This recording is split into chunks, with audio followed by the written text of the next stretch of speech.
Lightning Pandas facing off against Wizards. Predictions, Brycey? I'm quite interested in what the analyst said there. I mean, I'm just kind of wondering, is Shane and Necron really a factor in this, or are the Wizards, let's say, the team chemistry, is that going to be the bigger deal? I really do believe that it will be close. I think there'll be some clutch plays coming from the Lightning Pandas, but I think Wizards may take this one.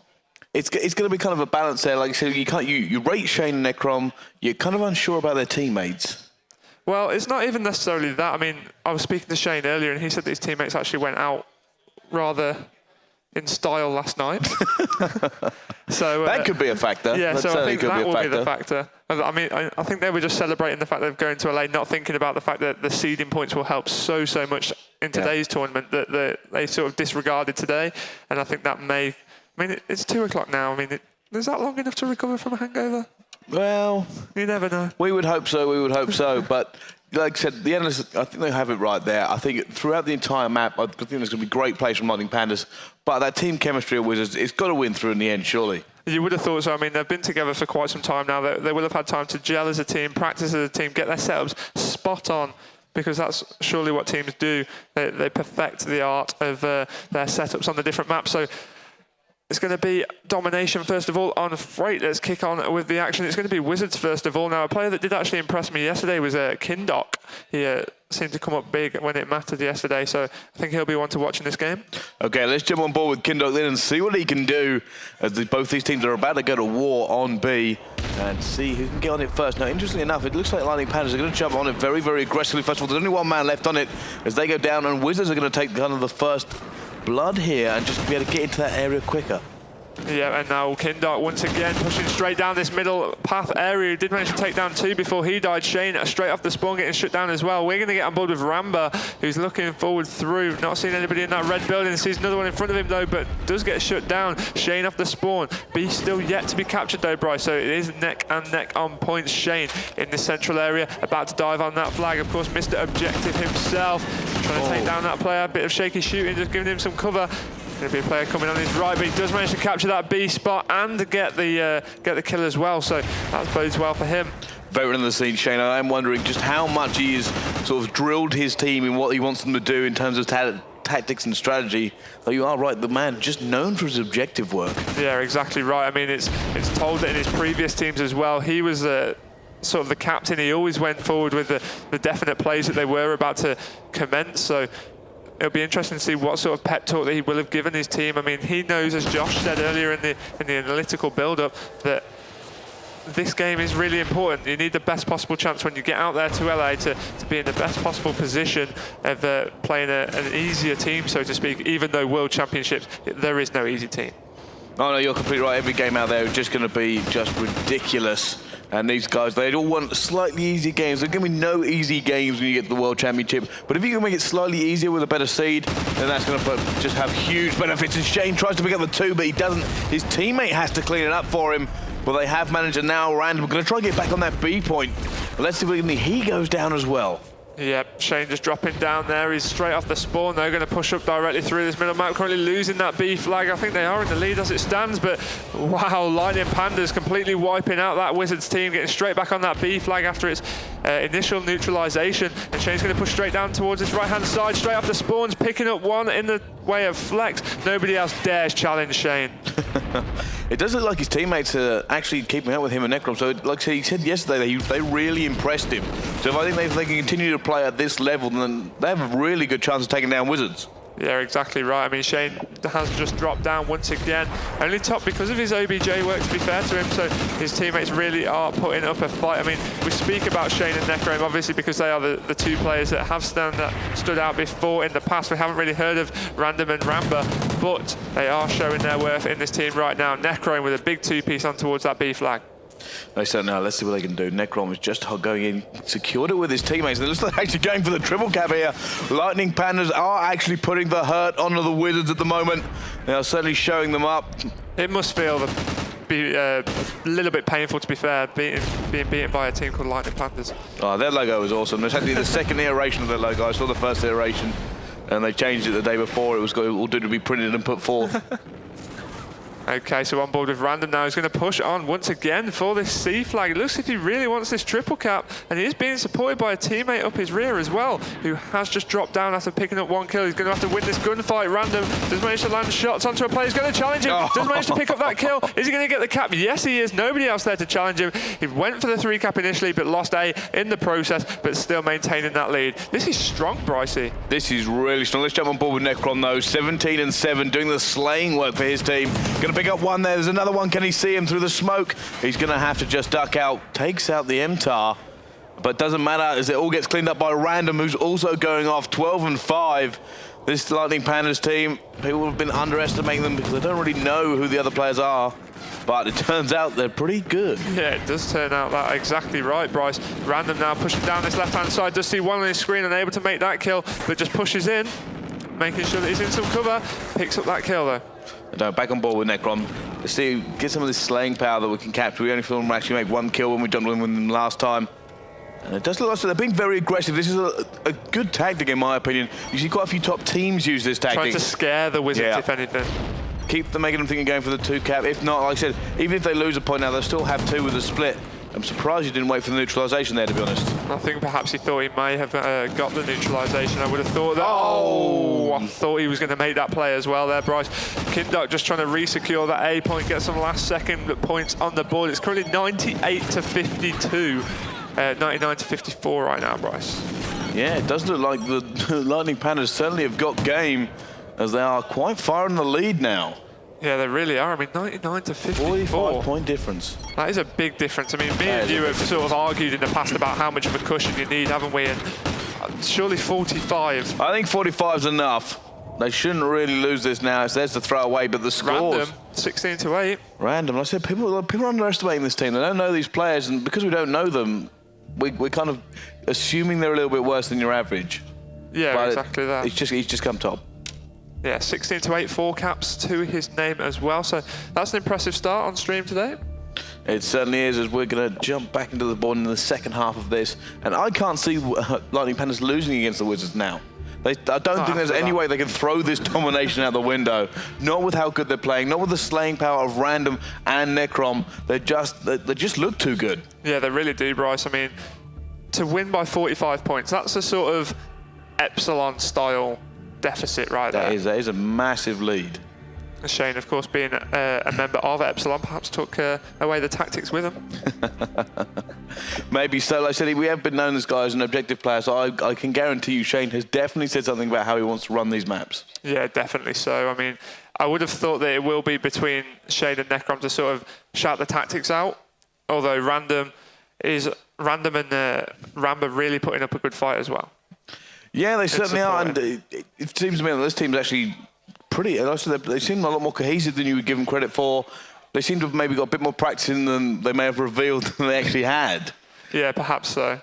Perhaps that's why we sort of judged them on the fact that we thought Wizards may be better because they're a team. Yeah. Lightning Pandas is obviously a pick-up for this sort of event and for COD Champs, but obviously they have had the opportunity to practice together and perhaps have gelled well.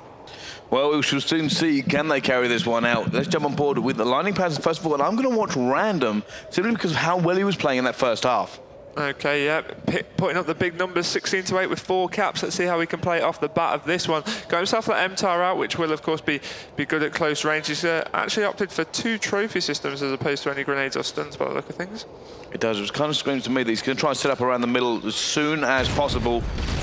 Or he tried to put a trophy system down, kind of anticipating that this was going to happen, changed his mind and has paid the price for it. But he has managed to get a kill there in the middle. Goes down though. Necrom going up top to try and prevent any pressure on a B. He has teammates in there. Ramba going up there. Going to get shut down. Now Necrom going to try and slay. He goes down as well. And it does look like Wizards are coming out of the gate a little bit stronger. And speaking of gate, that has just been opened. Is he going to opt to go down underneath? No, he's not, as Georgia takes him down with that thermal sight. Sees another one running towards him. Picked up that kill as well, has he? No, he hasn't. Shane just dodged down behind the trolley and then pulled back up. Oh no! Fleck. Oh, the 3 to keep it out of the hands of the Lightning Pandas. He just went so big there in the middle to keep it for his team. Held his finger on that right trigger and just let it spray. Shane answering back with a two-piece of his own. Necrone picking up a kill. Flex trying to push into the middle. No luck this time round, as it looks as if Lightning Panthers are going to get that flag. No, they're not, because Georgia going to take down that kill. Kindok needing to push on. Just stood in his rear now, making sure that nobody can get behind him, and he is going to push out. He is. It looks like it wouldn't be surprised to see him try to put some pressure on the C at some point. Because if he can get around to there, it will give his team a little bit of breathing room. However, he's now up top. He's probably going to try and take a couple of shots here to just get a deflection. And he doesn't see either of them and get slapped down in response. He opted for the dead body as opposed to the player capturing the flag there, Bryce. A little bit deceiving in the snow, but Shane getting shut down as he pushes through. Necrome, he's going to be able to capture this flag now. Tries to aim at Flex and able to do so underneath those little tracks on the floor as he was laid down. But Random picking off one kill, gets a smoke on towards that B flag. It looks as if they are going to be able to capture this, and then they're pushing forward. So Ramba stood one, sees him on the floor. If he looks to the right, he'll pick up another one through the tin. Knows exactly where he was, but didn't land any hit markers, and he's going to just drop down to his left-hand side. So it's 24-26 right now.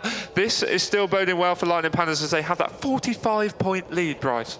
Yeah, such a huge lead is just paying dividends for them now. They literally have to have a 3-cap or a 2-cap against them with a neutralized. Otherwise, it's just not really doable at the moment. Yeah, and Random there just pushing on towards the A flag, getting more points on the board. As long as they've got one flag, I don't think they can lose. No, they can't. Lose. They cannot lose if they keep one flag. That's all they've got to do. But obviously you don't rely on that. Keep pushing forward. Even if you have to just constantly split against them, it should work. But now on board with Necrom, and you know what, they're going to just try and concentrate a little bit more. Necrom not really having the best time this side. No, I mean, he played well before. I think it was 17-7 in the end that he went, and now it's just not boding too well for him. It's not a detrimental score, I mean 3-4, but I'm sure he feels that he's better than that. Yeah, I'm sure he does, but now Kindok is the man we're going to jump on board with, and the Wizards have to do something. They have to either get that neutralized in, so they get 24 points against the Lightning Pandas 12, but they need to get that 24 points a minute. That's what they need to get, or 36 points a minute for the triple cap. But it's difficult. Just the turn and shank. Turn and shank from Ramba there, exactly right, Brycey. We're on board with him right now as he's just securing this red area, making sure that nobody can push through. Going to land a grenade on towards that B flag. Does see 3 on his screen with that Oracle mode. And there we have it. Another player on there on that B flag. Shane picks up 2 of them. Ramba picks up 1. Necrone with the 4th. That's 4 down. And I think that is map sealed, Bryce. Yeah, there's no way they can come back from this now. It just seems that the Lightning Panthers are just too strong. They're actually doing a little bit worse on this side, but they just look strong. I mean, Shane's actually having a better game this stage. Now 13-9. He's actually going to go for the triple cap himself. And it looks like that. So they're not taking any prisoners. And he picks up a second as well. Shane is rubbing salt into the wounds now of this Wizard squad as he goes for the triple cap. Oh no, don't do it to him. Shane, please do not make that kill. Thank goodness that he got shut down there. That would have been absolutely disgusting. And now we're on board with Necrome as the Lightning Panthers have definitely won this map. Yeah, they certainly have, and they are currently leading at the moment. So I said there is no way they can have people come back against them. And it just is, like I said, they look a little bit casual now when they're just making these kills. Yeah, exactly that. It looks as if they find it easy. I mean, Search and Destroy may be a little bit of a different story, but we will find out very, very soon. It's going to be Search and Destroy on Octane as we see the last 30 seconds of this map here, Domination on Freight. Yeah, they've actually lost that middle point, but it's not really going to matter too much going in. Both teams are tied at the moment, but that first half lead from the Lightning Pandas is going to be the difference here. Yeah, exactly that. I mean, we're going to go out at the close relatively even, but as you said, that 45-point start that they had. That was an incredible start. It really was. And like I said, I do think they relaxed a little bit on this one. There was no friendly activity. You could tell that they didn't feel the pressure in the second half. You see, the thing about that though, Bryce, is they felt they didn't need to. They had such a big cushion. Shane there topping his team. Ramba closely following it once again. Yeah, I'm quite impressed by some of these players. They are really putting the numbers down, and it's not like Shane and Necrom look like they're carrying at all. So you really kind of have to say that this team is a lot stronger than people keep giving them credit for. Yeah, it's exactly that. I mean, we will see how they fare out on Search and Destroy on Octane. That's going to be the next map coming up on your screens, guys. Do not go anywhere.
Hello and welcome back. It's time for map number 2.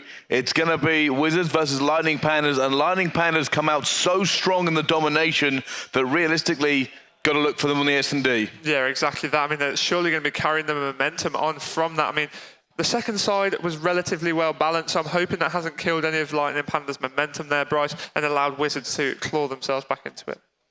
I don't know. I think that they're just very confident now. They probably didn't expect to even get a map today. Like I said, they were so happy yesterday about being able to go to the World Championships that today, everything today is just gravy. Yeah, exactly. I mean, everything today is a bonus, so to speak. Yep. They didn't really think that they'd be able to do so, but sometimes because there's no pressure on them, maybe that's why they're going to be faring off a lot better. Fair enough. Well, the Blitz is starting up now. It's going to... Oh, sorry, the Blitz. Sorry, it's Search and Destroy on Octane. Getting a map ahead of ourselves there, It's because in the bottom corner they've actually got a tip about Blitz. But yeah, this is going to get underway, and I think we're probably going to see Lightning Pandas be quite aggressive with their defenses. Aggressive on defense. Yeah. I think they're going to go out there, probably put a sniper on the Jeeps every single time, and just make sure that they can't get any ground against them. Okay, so we're going to stick on board with the attacking side first of all. Let's have a look how that plays out, because that's generally speaking the more aggressive side of the two. And if we just have a look who's using what on there. Oh, quite a few thermals making their appearance. It's rare to see Shane using an assault rifle, really. Kind of makes you wonder what they're going to go for. They've got to go for the standard B push, surely. I think that's exactly what they're going to do. They're going to put Rambo back out on the Jeep. No, who's going to go to the Jeeps? It's Necron going to go long range. And obviously he's going to call out to his teammates just how many are pushing forward. So that's the one player without a thermal there, Bryce, as well, that's opted to go for the long-range shots, which is a bit of a strange decision, but there we go. Necrome did hit early bullets onto a player. Of course, that would have been called out, but then opted to just retreat back a little bit in towards that strip club. Shane just trying to scope out here. This is exactly why he's put this bullet on. No, look at that. He's trying to put some bullets down. He's been tagged up, but he did get some bullets down onto the enemy player. They are just trying to make sure they can get in this point. B, so hard to actually get the bomb down on because of that overhang. You have to have somebody watching it, and they have managed to do it now. Shane still just playing that role right at the back to hold. Lightning Panda's getting the first pick as well. Shane makes the kill. His teammate manages to save Shane's life. But Shane has to make this kill now. He's got it at the same time. 2 versus 2. Shane staying in this position. His teammate coming back round to buddy up with him. Shane could be in a little bit of trouble here. You've got to see what he's doing as he does get taken down. It's random. Random in a 1 versus 2. Random in a 1 versus 2 is opted for the longer approach to this. We know that there's one on that bomb. Just needs to bide his time there, take down that one player. Is there going to be enough time? No. I don't think it is. I think it is. I think he's going to be able to do it. Yeah, T-Mac has managed to get it. He just popped around that corner, and it's going to be defused. And Wizards do manage to get first blood on the S&D, and that will mean that Lightning Pandas have now got to really pick themselves up. Yeah, exactly. They can be gutted about that. They had the advantage. They had the bomb down. They actually had numbers at one point, and then it just slipped through their fingers. Yeah, it really did. So let's get on board with the Wizards side this time. There, our first full round look at them. Staying on board with T-Mac, currently on a 3 objective, and look at that Oracle sight. The quick scope. Oh, Georgia, that was really, really nice from him. The quick This is what I said about being aggressive on the defense. Look at that. Yep, Shane just taking them completely by surprise there. They all sprinted across straight through to B. But Shane's been taken down the back there by Kindok. Let's get on board with Necrome, who's currently up top. Heard one below him. Oh, outshot. Let's see that in the final kill cam. Kindok just dropped Necrom as Necrom was dropping into him. Exactly that. I mean, we're just seeing them. That was very, very aggressive from both teams there, just both running around as he does manage to drop bullets into him there. Yeah, I thought they were going to be aggressive here. I thought they would play to their strengths, and they definitely went for the rush defense. I mean, it didn't work out for them. Shane got in a really good position, though. Yeah, he did. Played very aggressive, pushed straight through that B bomb. Something you don't really see happen too often. But are they going for an A push here? Or is it that just Shane running off on his own? No, I think Shane has decided just to go so aggressive against the enemy team. Try and throw a few flanks in, try to get behind him. And he's actually missed all the players that have got away from him. But he is now going to be out on the flank. He should be able to pick up this player. Takes out one, Shane. Oh, I thought he was going to pick up the second there as well. But Random may be able to pick that up. Too many bullets into his toes and not into his chest. That's going to be 3-0 to Wizards. And this aggressive tactic is not working for Lightning Pandas, Brycey. It isn't. I said they're a little bit disjointed here. Their setup is a little bit fast and loose. And Wizards are taking advantage of that. Yeah, fast and loose. Obviously not the best, because Wizards know how to compete with that. Well, in fairness, the thing is, the tactic could work, but it just seems like Lightning Pandas are losing a lot more gunfights. Every time they go in for a gunfight, if they won, would give them the advantage. They seem to lose it. And then all of a sudden, the numbers are down. They don't have the men to cover each other's backs. Okay, so on board with Ramba now, putting down that trophy system for a bit of added support. T-Mac just trying to get a decent scope on that top flat area. Make sure no one's in the apartments, but there is a player lay. Oh, who is that player? Let's go quickly have a look at Shane. He's using the Bulldog. I thought he might be. Oh, Shane's going to see I'm somebody. back to him as he picks up one. Bulldog. Somebody on your right, Shane. Just be careful, buddy. He's pushing out as well now. Look at him. Shane is really just rushing about with this. Gets the Bulldog back out, comes out, takes another one down. Not a lot of people would use that gun on this map, but Shane is making it work. It just shows how aggressive that Shane knew he wanted to go, but Shane has got a player behind him, not revealed his position. He has got a teammate on support of his right-hand side. Shane's just going to lie down and wait. He has been spotted, though. Knifed in the back by Georgia. Random. That would have been called out. Random's just playing very, very cautious. Of course, they are on the defensive here. They don't need to be aggressive. I think he's called this right. Yes, he has. However, he's going to get a shot. Oh, no. Now it's Necrom left in a 1 versus 2. That bomb looks like it's going to go down as well. Can they try and make this one? Necrom with sim bullets up top. He's going to try and get another bullet. Must have just clipped him in the head, but wasn't enough to drop him. If it dropped that, this could be a very different story. Now it's far more difficult. He's got to be getting to this Necrom. Let's see what he can do. He's just trying to get these kills down. Problem is, he's seen a person there. He's going to get pinched. Oh, unfortunate that. How on earth did he got away? Really unfortunate that for Necrom, but also he's got away. How at that? Oh, still not able to convert. And now 4-0 to the Wizards on S&D. He was given so many chances to make that kill as well, bless him. Well, it looks like Lightning Pandas on the respawn are able to just use some raw gun skill and slaying ability to make it work. S&D, their tactics, like I said, are a little less cohesive than the Wizards. They don't really have a setup there, and it's not really working for them. No, exactly that. Currently 4-0 down. Lightning Pandas once again on your screens on the attacking side this time. We're on board with Necrom, who's just lost that 1 versus 2. Shane's going for the snipe. Shane's going for the snipe. Oh, aggressive push. Oh, not as good as Kindle. Oh, he did see someone there. Is he going to be able to convert it, though? It doesn't look like it. I don't think he's going to see it. He's going to wait for it. Oh, missed that one as well. He will be going to get shot at now. Surely revealed his position too many times. Oh, grenade, heavy, landing directly behind it. There's a player coming behind Shane there. It does get taken down. There wasn't anybody in a position to trade that either. We're going to flick on board with Random, who's up top in the apartments. Notices one up there, but not being able to land eyes on him yet. Yeah, Random just continually trying to push around. And they know they've got to make it. He just saw that player there, but he's got a Bulldog against him. It's now Ramba in a 1 versus 3. This guy is on a donut. Is it going to be too much to ask for him to break that by pulling off a clutch? Yeah, going to advance through the bottom of these apartments. There's one is left now. Just see him come out. That's a free kill for him, essentially. Just looks straight up top. Nobody coming to challenge him. Both players are over on this right-hand side. The bomb is still down, actually, Bryce. I don't think he's going to be able to do this. Obviously, he's looking, trying to make this jump. But by the time he gets the bomb, he's got to either make the 2 kills very, very quickly indeed, or just grab it and run and plant. And it looks like he might go for it. And he's going to see one there and going to get taken down. The Bulldog being used by Kindle. Yeah, that Bulldog really has come into effect in this map. Yeah, it has. Lots of Chain used it, and now Kindle obviously using up top of them close quarters. So lethal. There we go, good play there from the Wizards. They are just 1 round away from winning this search and destroy. They really are. Can you believe that after that domination, they're going to be 6-0'd on search and destroy? Definitely not. I mean, winning by 45 points to then get a 6-0 shutout, you would not expect that. Random looks as if he was going up top with that sniper, but Giorgio once again going with this sniper shot. Perhaps turned away at just the wrong moment there. Ramba picking up the first kill onto Kindok. T-Mac taking down Shane though, so that's the most aggressive player out of the equation there. It is. I was actually told the other day by one of the Spanish commentators, this is the Spanish version of George, so it's just George. Oh, okay. Apparently you can't make the sound you're supposed to make at the beginning in English, so it's just George. Just George. Just George. But let's see what Just George can do. Wizards, he's just trying to get snipe off, and he should be able to... Oh, got one!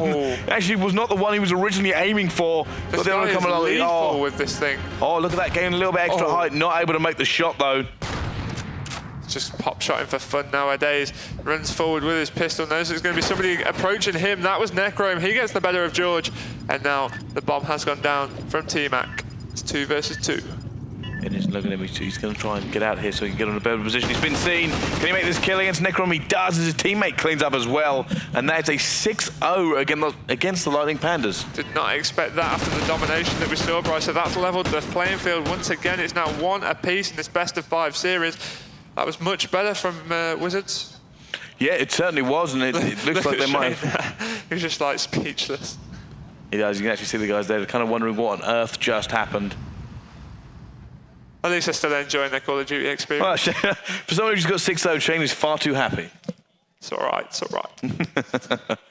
I guess they're going to try and put it back on the respawns. Well, exactly that. They've got 2 respawn games coming up ahead of you now. Blitz on Freight, Domination on Octane. I'm sure they'll be able to put up another fight. Well, we will find out what happens in map number 3. Don't go anywhere. Join us after this.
Welcome back to the European Championships right here, right now. We have got Lightning Pandas facing off against the Spanish team Wizards. It's currently 1 apiece heading off in towards the Blitz on Freight, map number 3. Yes, it certainly is. And now you've got to kind of balance up what on earth has happened in these last 2 maps.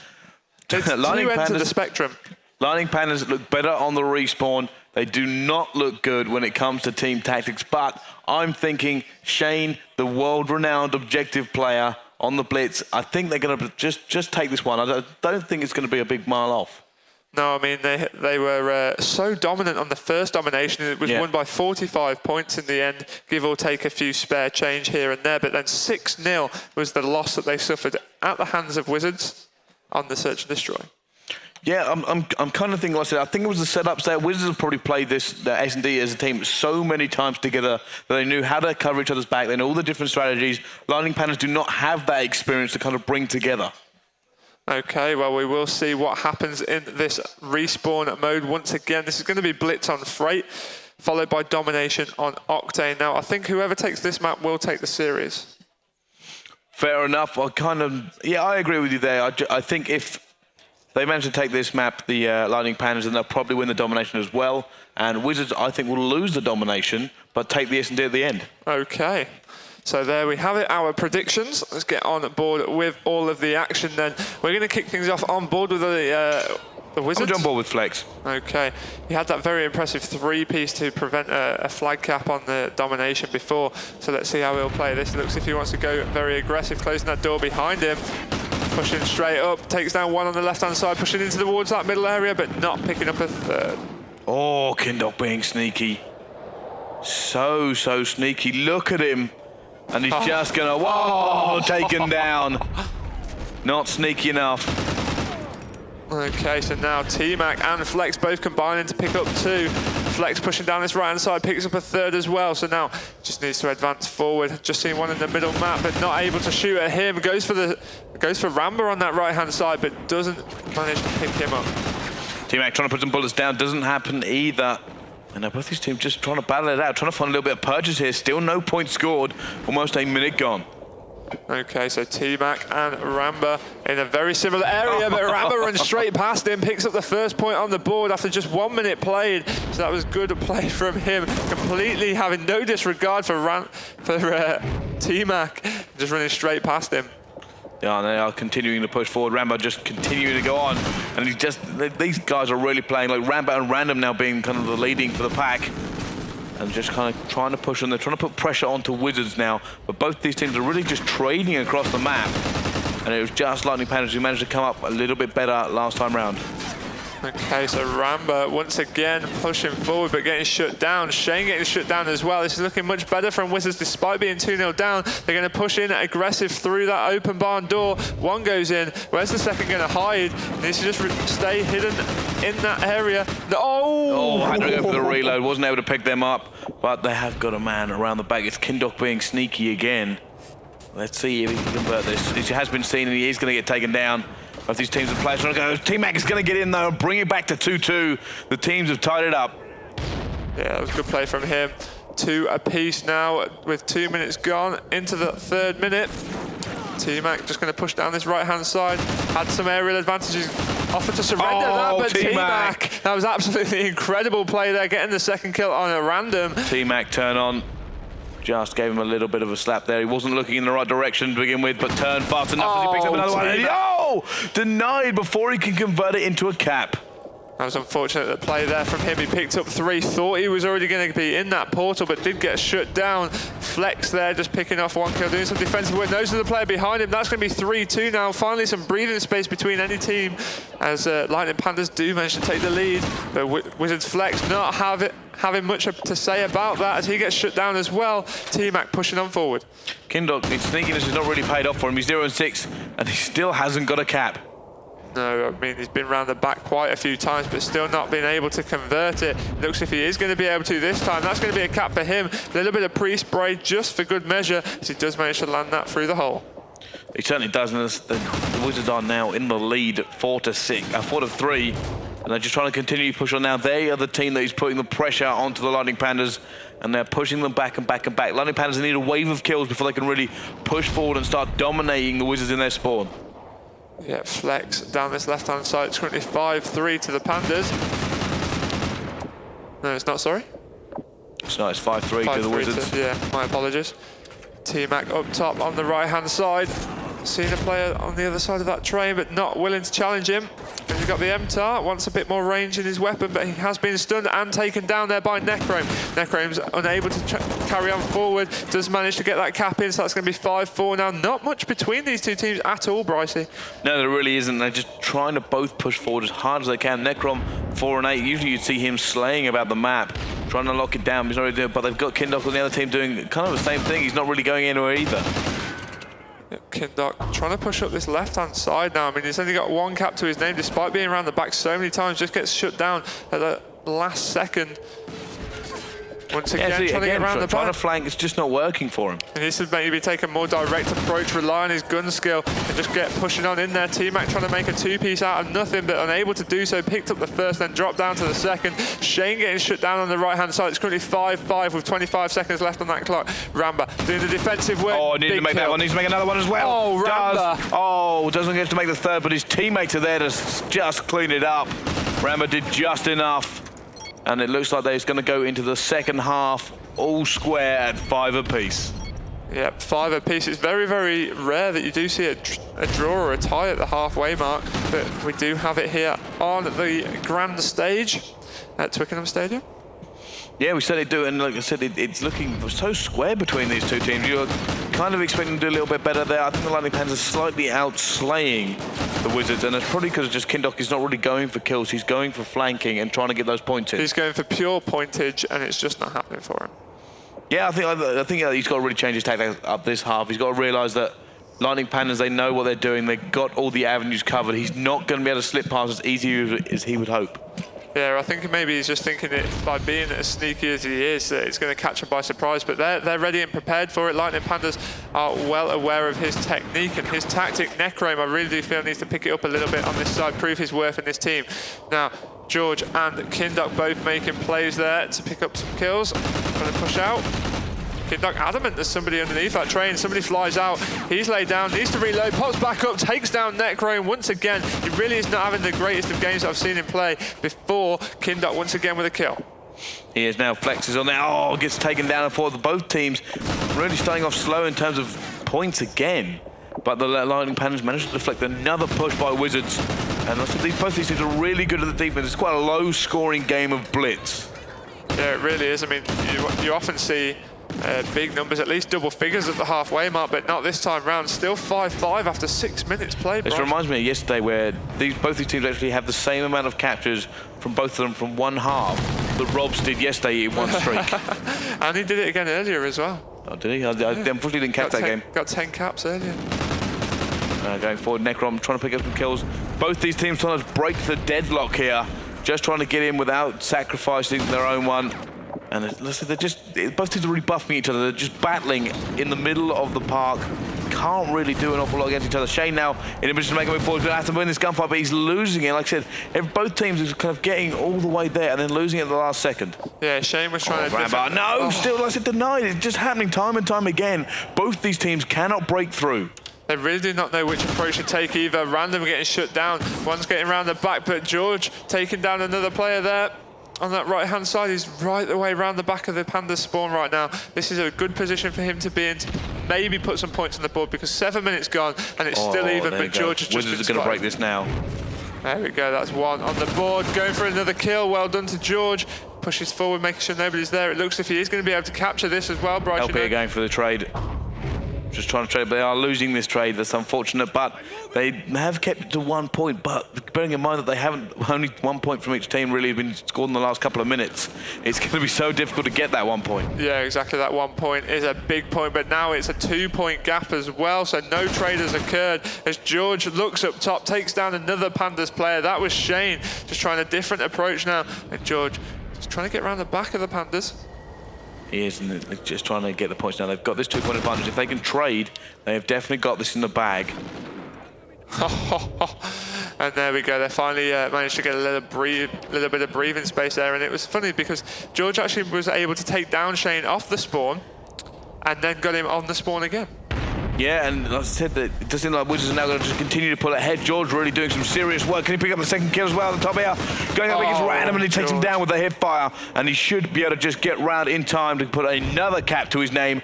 George is on a 9 streak, Gooch.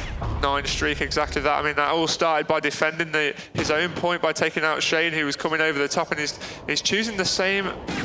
Ow! As every single member of Lightning Pandas drops there at the end, just not able to hold up against the Wizards. The Wizards, it was so tight for so long, and now they are just running away with it. Yeah, he was taking the same route there time and time again because he'd found the path that was working for him, and now T-Mac pushing in. It's currently 10-7 with possible 70 seconds on the clock there, but T-Mac extending it once again. It's going to be 4 points difference. I'm just kind of wondering just how well these players are going to try and come back from this one. I don't think the Lightning Panthers have a hope of coming back.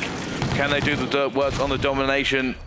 Maybe, but I'm definitely going to favour the Wizards again if it goes all the way to the final search and destroy. It's purely down to the fact that Pandas had such a great first half of the domination. Ever since then, they have been pretty level with the Wizards, apart from that search and destroy, which was horrifically one-sided. Complete shutout, wasn't it?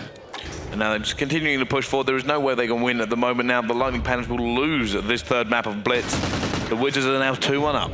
Yep, that is exactly what it's going to be. There's no way for them to get back into this. 30 seconds left on the clock, 5 points the difference. Physically impossible for them to get back into it. Let's just have a look at that scoreboard. Shane racking up the kills there with 24-20. Necrome 15-21, having the worst game on his team. But will he be able to pull it back out for the domination? Yeah, this is what they've got to concentrate on now. They really need to win this domination. They need to start off as strong as they did last time round, get those massive points on the board just in case something goes wrong. Wizards, they were so close with Wizards throughout this entire match, and it's only been the last 3 minutes where the difference was made. Yeah, exactly that. 13-9, so 4 points was the difference, which really, that's considered a close game. Blitz. It certainly is, and you kind of, like I said, it's trying to favour these two teams now. I'm kind of starting to lean against the Lightning Panthers a little bit. It's feeling like they're, like I said, not as cohesive. They're not winning the gun battles that they have been throughout the majority of the game, and they just seem to be losing the most important ones. Yeah, it's the important ones that make the difference there, Bryce. I mean, Domination, we may see something a little bit different because, of course, the key gunfights are going to happen when the enemy team is capturing that flag. That's what they did so well in that first Domination. So that is going to be Domo on Octane. So we're back to that map, and you will see that in just a minute.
Hello and welcome back. It's time for map number 4. It's Wizards versus Lightning Panthers. Wizards now looking so strong. It's them 2-1 up against the Lightning Panthers. And you know what? We can kind of see them winning this now. Yeah, the boys from Spain have come over. They had a bit of a shaky start. That first Domination being very convincing victory for the Lightning Panthers. But ever since then, it has been all Wizards. Yes, it most certainly has. And we're going to jump on board now and get into this game and see how these two teams are going to go to war. For me, Lightning Panthers will lose this if Necrom cannot lock down the Jeeps. Yeah, that's what it's going to come down to. I mean, that right-hand side where Necrom will be pushing over to, it needs to be able to get a good vision on in towards that B flag, just to have a good look, to be able to keep the Wizards at bay, so to speak. Shane, I'm sure, will push on very heavy and aggressive, perhaps even going all the way around to A just to throw a spanner in the works straight away, just trying to get behind them a little bit. Yeah, he's trying to now. So there we go, Necrom. This is why I expect him to do the majority of this map. Use his gun skill at long range and just try to lock down B. That's all this man needs to do. Yeah, there we go. The Wizards are favourites to win this matchup by the look of things, according to the polls on the Twitter. If you'd like to vote, of course, hashtags will be on your screen throughout this map. The Necrom, here we go. So this is exactly where I expect to see him, and I just see him to do work over and over again. Does eventually get taken down, leaving his teammates without that cover, as both teams just fight tooth and nail to try to get in a B. They've got to get the numbers, they've got to make sure their sight lines are clear, so when they go for it, they're not going to get taken down. Yeah, exactly that. Random just getting shut down there. We're on board with Ramba, who may come head-to-head with a player there. Yes, he does manage to get the better of him with that MTAR. Just trying to flank the B flag, just making sure nobody's on it. As he does so, gets the assist there. His smoke has gone down. It looks as if they are going to cap that. So Lightning Panthers take the early advantage there after a minute. Oh, they are he'll drop. Extending, but Wizards answering back straight away there. 4 down for Lightning Panthers, and this is looking much better from Wizards. They are not going to relinquish control now. Lightning Panthers won the massive battle, but they did not win the war, as Wizards just dropped them all as soon as they captured B. And now it's swung back in favor of the Wizards. They now try to lock down the map for themselves. Flex is the man on the sticks with us. He's trying to just pick off a few players. Takes down one. Still going to patrol this middle area, looking for another pick. Yep, T-Mac picking up a kill as well there. Oh, reloaded at just the wrong time. Player coming across. Flex just retreating back a little bit. Does see him on his right-hand side. Still going to get the better of him. Yes, he is. Who was that one? That was Shane. Nice long-range gun there. Oh, look with at the Wizards now just take charge. They really are just dominating now. They own the kill feed completely. Necrome just finally getting in on there, taking down T-Mac, but George answering back in the kind. Kindok taking down Shane as well, so this is not looking good for Lightning Pandas. 10 points the difference right now, Bryce. They said no, they're just trying to do some serious work. Flex just trying to keep Lightning Pandas bottled up. They're doing such good jobs at the moment of just making Lightning Pandas dance to their tune. Flex is still alive. He's actually on a 5 streak. It's now a 6 streak. Eventually going to drop. Now we jump on board with T-Mac on a 3. Let's see if he can do the same work his teammate was doing. Yeah, T-Mac just going to push down this left-hand side. Sees 2 on his screen, takes down 1, goes for a second, unable to take down Random as he manages to clean that one up. But Flex, there, ready and waiting. Once that position had been revealed, he manages to take him down, pushing on forward. They're just going to hold the 2-cap here, Bryce. They realise that they don't really need to dominate because they've already got an 18-point advantage. And if they hold this for the rest of it, that will be so much more. Flex with the 2. The accuracy from this guy, he's just sitting in power positions, making sure he's got the cover, long sight lines, and just whipping people. Yeah, pushing down this left-hand side. Looks as if he wants the domination here, or perhaps even just neutralise, but they have lost A, actually. My apologies, I didn't see that one happening. And they are losing B, so hopefully some of his teammates are in a position to secure that.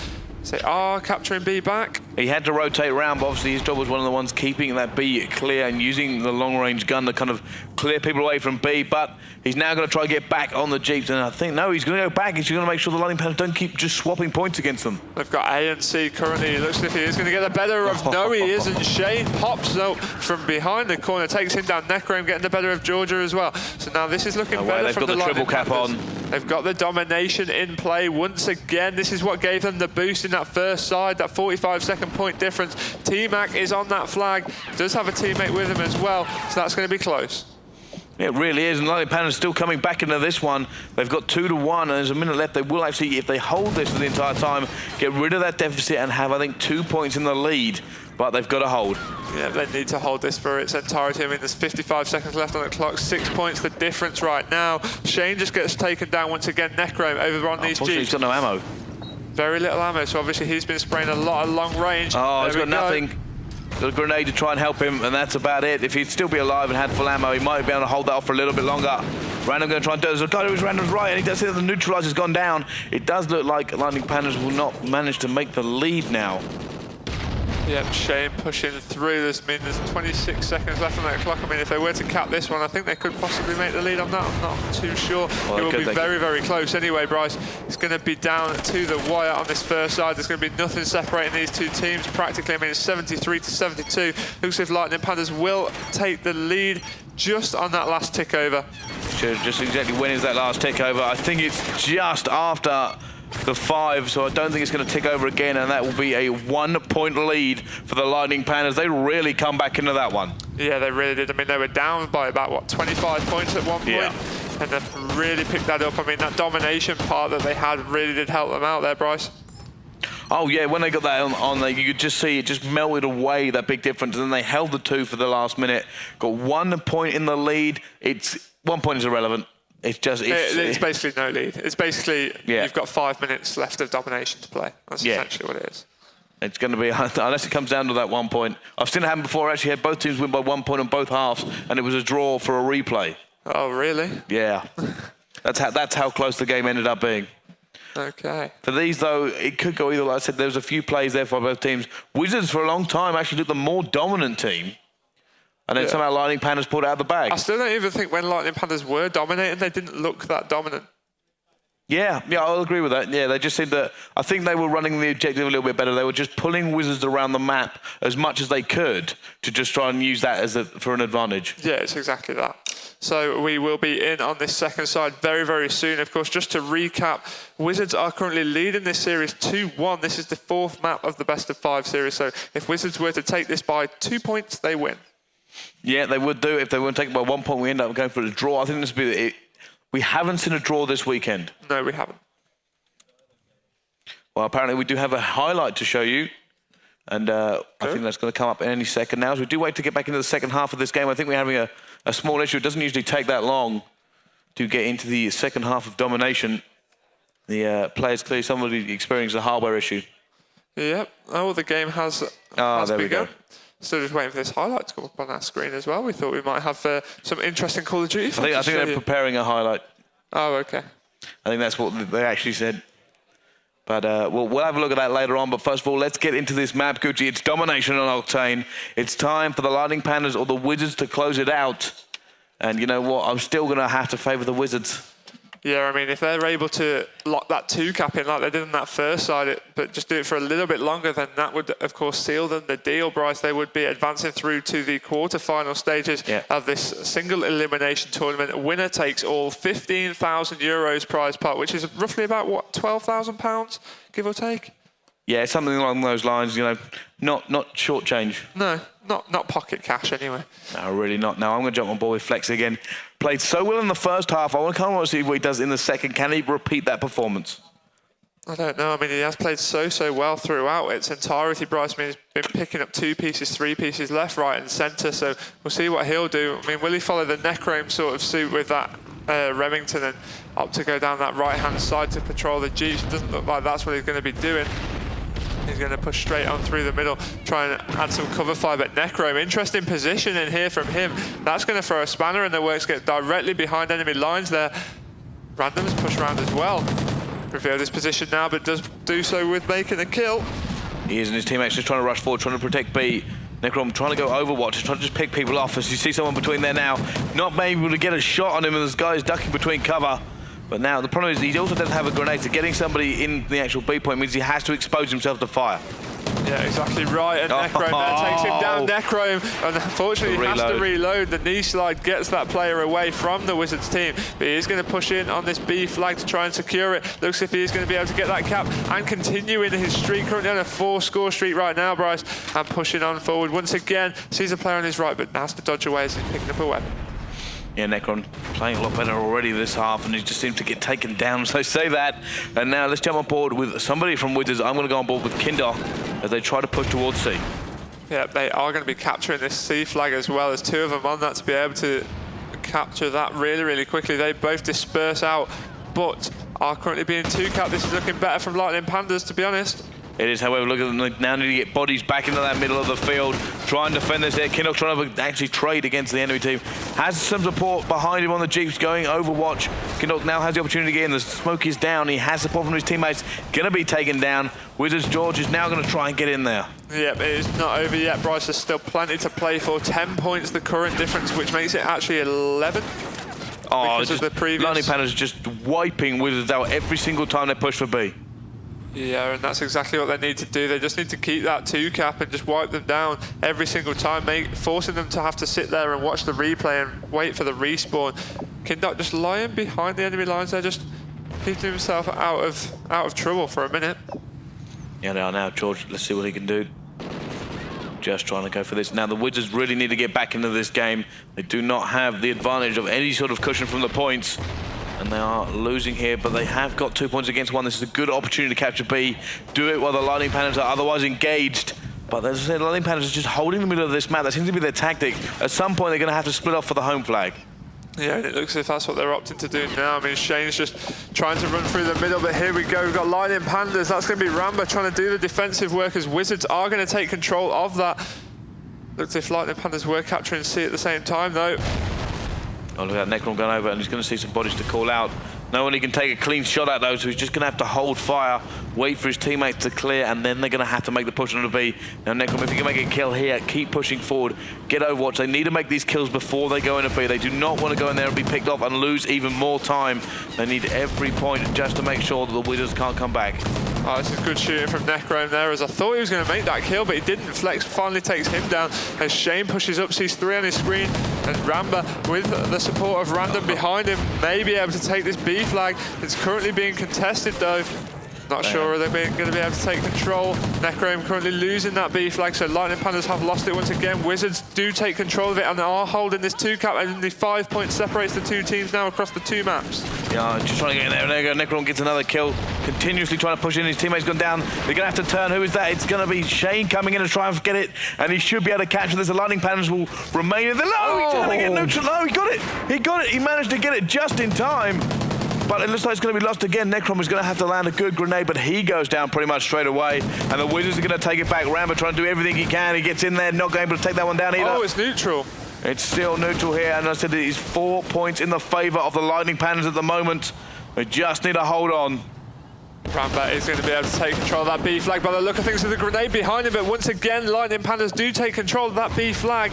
Shane with the cover from the Jeeps there with that MTAR. Such good shooting from him as he's now going to retreat back a little bit, try and gain himself some cover as the Lightning Pandas do have the 2-cap locked in and engaged. Shane once again with a kill. Let's have a look at that scoreboard. Ramba rocking the 10 and 12, 16 kills to 18 from Necrome. That's really good play from him, picking it up after that weaker third side. Double. Shane just pushing on in there. This is good play from Lightning Pandas. It looks as if we're going to the final map there, Brycey. I don't think there's anything that Wizards can do about this now, so it's going to go all the way to search and destroy on Sovereign. It certainly is. For me, the player of that was actually got to be Necrom. Now, what Necrom was doing is, like I said, I thought he was going to do. He just stays in the middle and he opens the map up for his team, just consistently making kills like the ones he made just then, continuing to let his team roam free, take down the enemy team trying to do the same thing so his SMGs can get in tight and close and actually just hammer them. Yeah, that's the Domination, been won twice now for Lightning Pandas, so that's been good respawn work from them. They lost the Blitz by just 4 points in the end after a very close fought contest, so search and destroy, the map that Wizards look convincingly better on. Yeah, so this is now the question you've got to ask yourself. 2-2, final map. The Wizards last time, their S&D game completely mopped the floor with the Lightning Pandas. Yeah, exactly that. So we will see how Sovereign goes down just after this commercial break.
Welcome back. It's time for map number 5, the showdown. There is no further than this for one of these two teams. It's Wizards versus Lightning Pandas.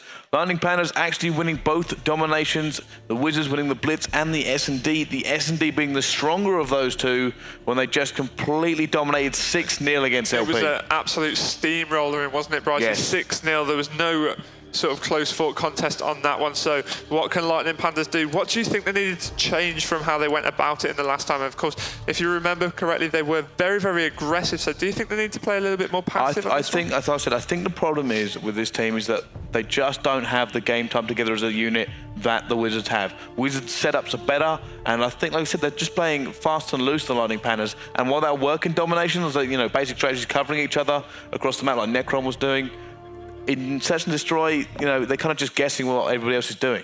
Yeah, exactly that. So they don't really have the setups in place that Wizards It's not as have. slick as Wizards are. Yeah, exactly. Wizards are more finely tuned. And I think that'd be the difference, especially on a map like this. I think unless there's some huge individual plays from the members of Lightning Pandas, you kind of got to give this to Wizards. Yeah, exactly. I mean, I've been thinking the same, Bryce. I mean, we said that whoever won that domination, that Blitz, would take the series. We both agreed on that fact. And even though that Lightning Pandas have come back and they've won the following map, may it still go to Wizards. Yeah, I agree with that. Now let's jump on board with the spectator mode and jump on board with the attacking team first of all. Looks aggressive again. And it's Shane, and it's Bulldog time. It's Bulldog time from Shane, so let's see how he's going to play this. I would have thought he'd completely ignore the bomb and get straight on up in the faces of the Wizards. Oh, you think he's going to go down the middle? I'm thinking he probably won't go through Z. You know what he's going to do? Is a quick lap. Just doing a quick lap of the table there, Brycey, and getting straight up top.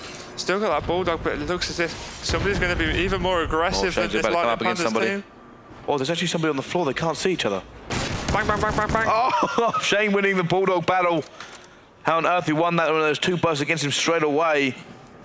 And they have managed to get up top first. Yeah, so Shane got the bomb. He is up top. Got some support. He's got a player behind him. Opted for the knife, but didn't need it. Teammate saved his life. First search and destroy round on the board for Lightning Pandas in the entire of the best of 5 series, Bryce. Could that be a sign of good things to come?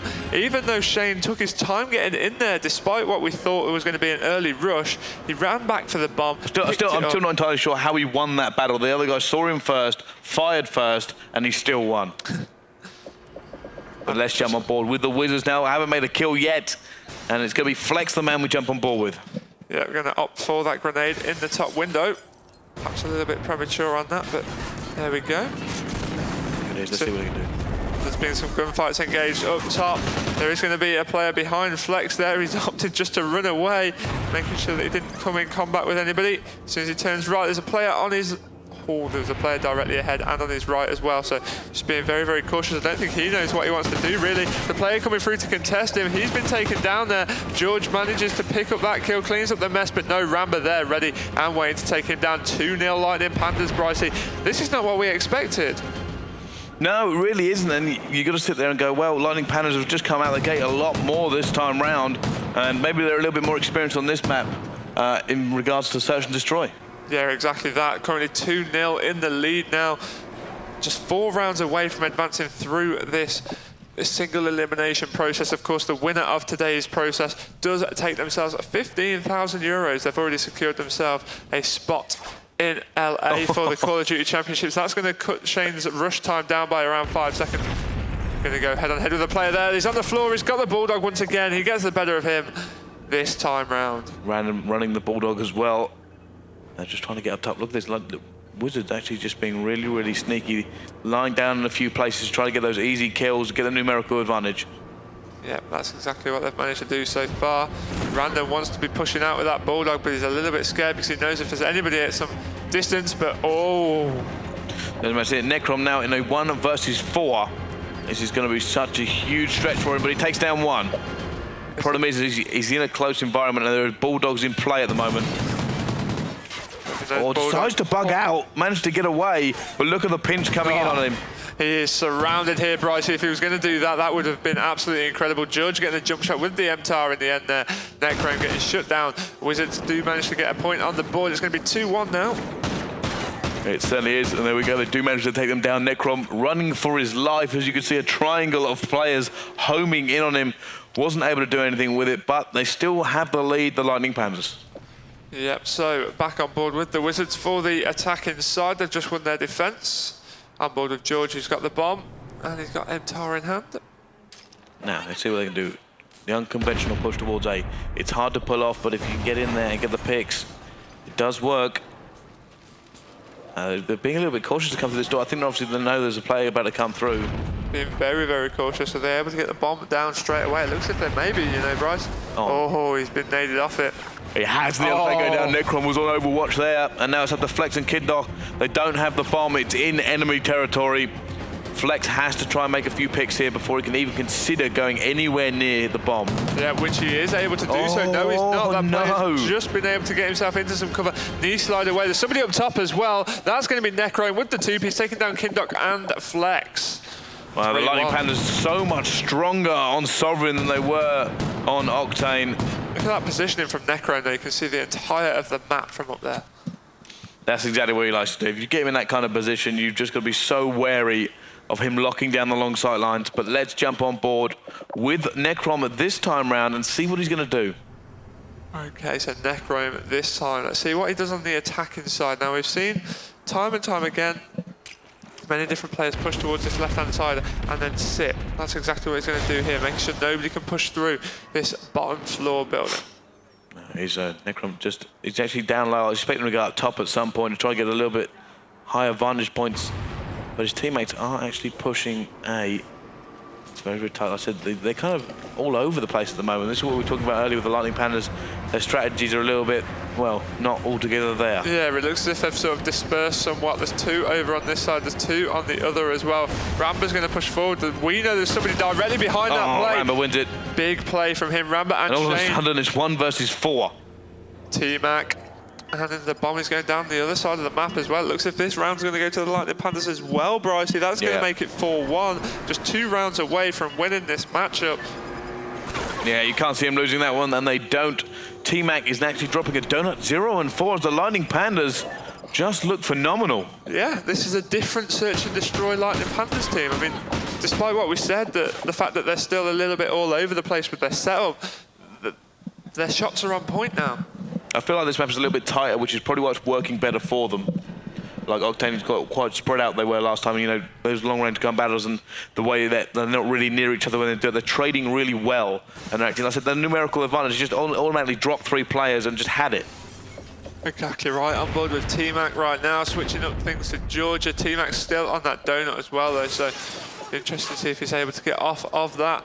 No kills have gone down as of yet after 20 seconds play, but the trophy system has gone down from Georgia. Instantly blown up though by the boys over on Lightning Panthers, but 2 versus 4 as T-Mac and Kindok go down again. Norton 5 and Flex left 1 versus 4. It's going to be 5-1, Bryce, unless he can do something absolutely huge here, which with that entire equipped he may be able to. Little bit of a wobble when he didn't need it, and he is going to be taken down. He's going to be punished for not dropping that player and managing to escape.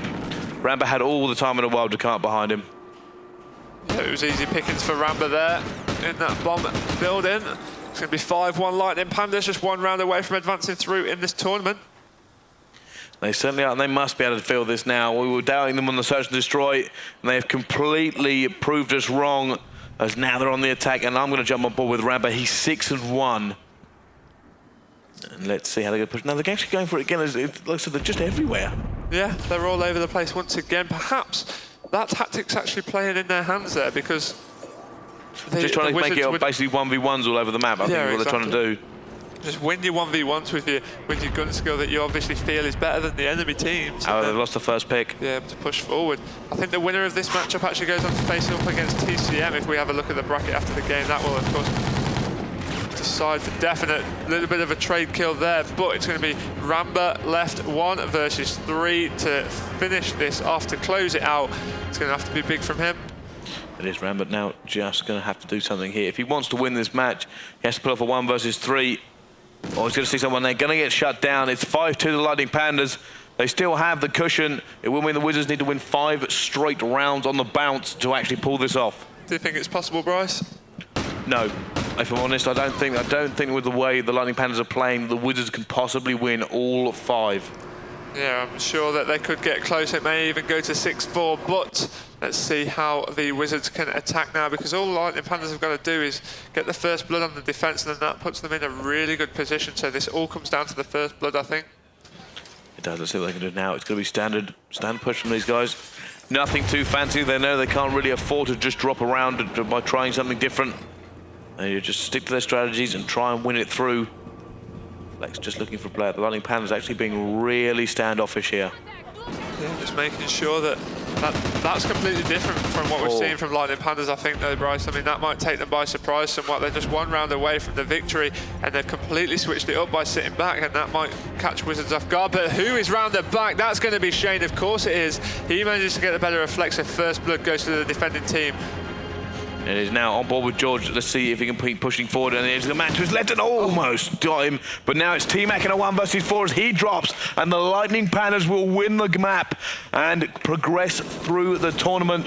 They were the underdogs going into this one, and they've proven that they can still hang with the best. Yeah, so that's going to be Lightning Panthers, I believe, in the analyst. It was only Josh that actually called it out that Lightning Panthers were going to win that one as well. So the analyst went against it. The Lightning Panthers were victorious. You see them there standing up. They've already had their high fives between them. So they will go on to advance in this into the quarterfinals. I believe they do play against TCM. Well, the entire question was whether or not the teammates of Shane and Ekron were good enough. They're kind of like, so they were unknown quantities. Yesterday they played well. Shane praised them for how well they actually played. Ramba there, 8-2 on that search and destroy. And today they have proved that they are not just part of this team, they are the team. Yep, that is exactly right, Bryce. It really is. So over to the analyst and let's see what they think.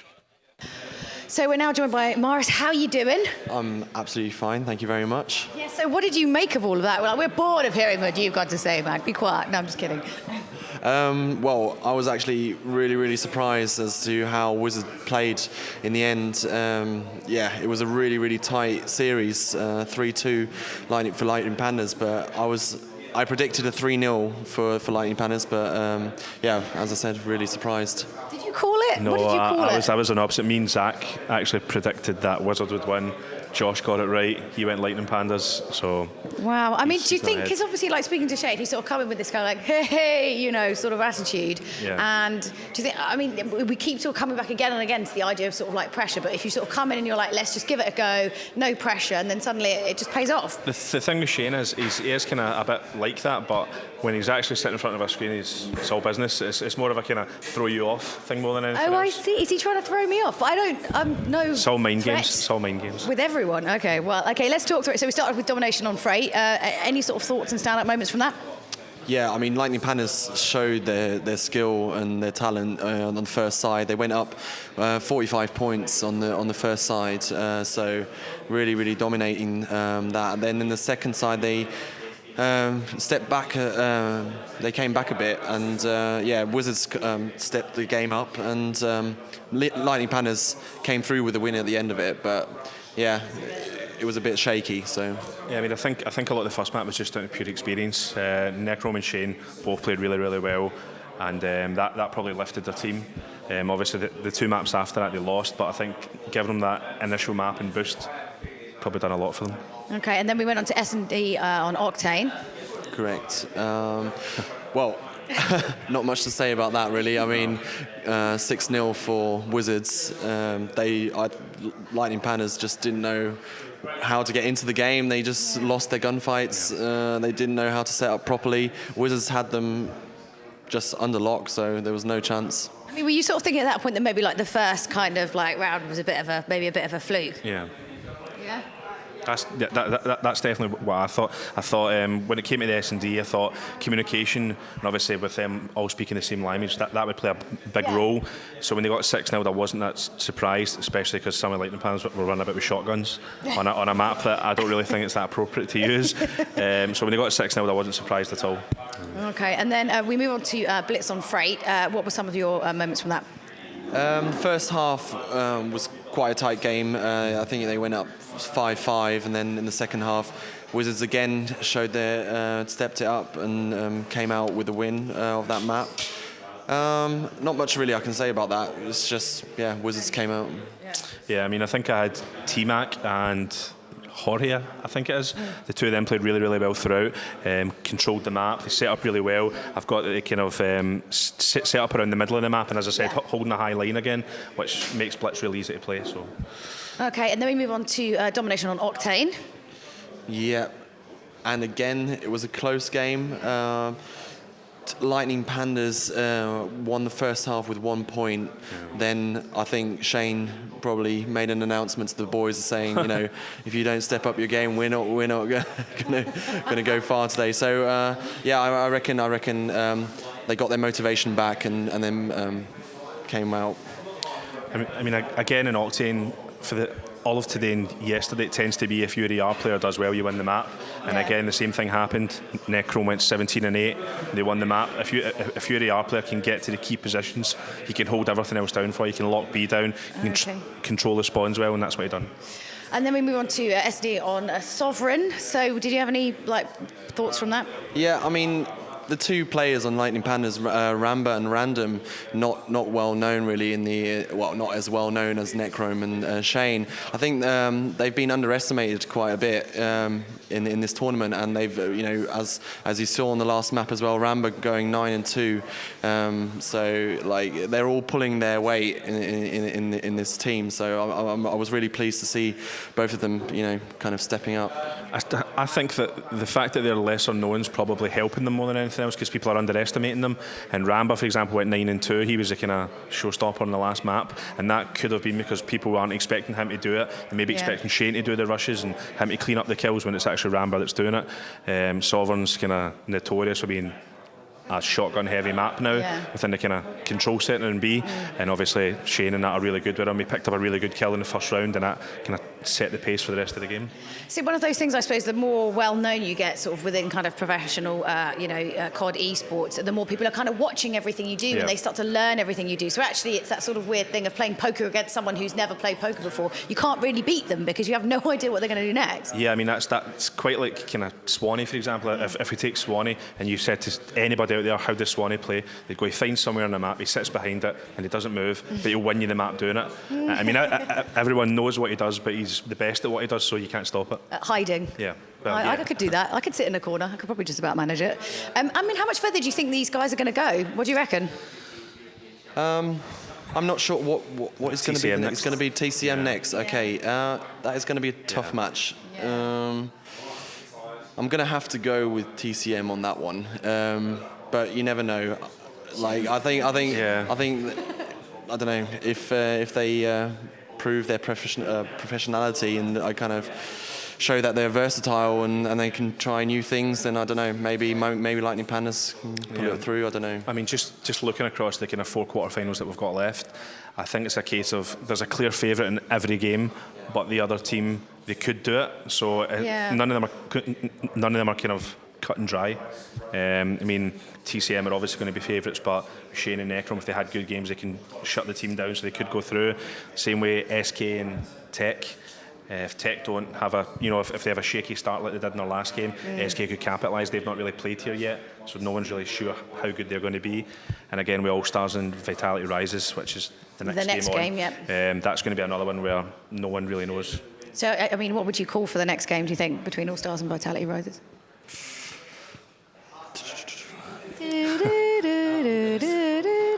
Yeah, it's going to be a 3-1 victory for Vitality Rises. Do you concur? No, I think Allstars will take it.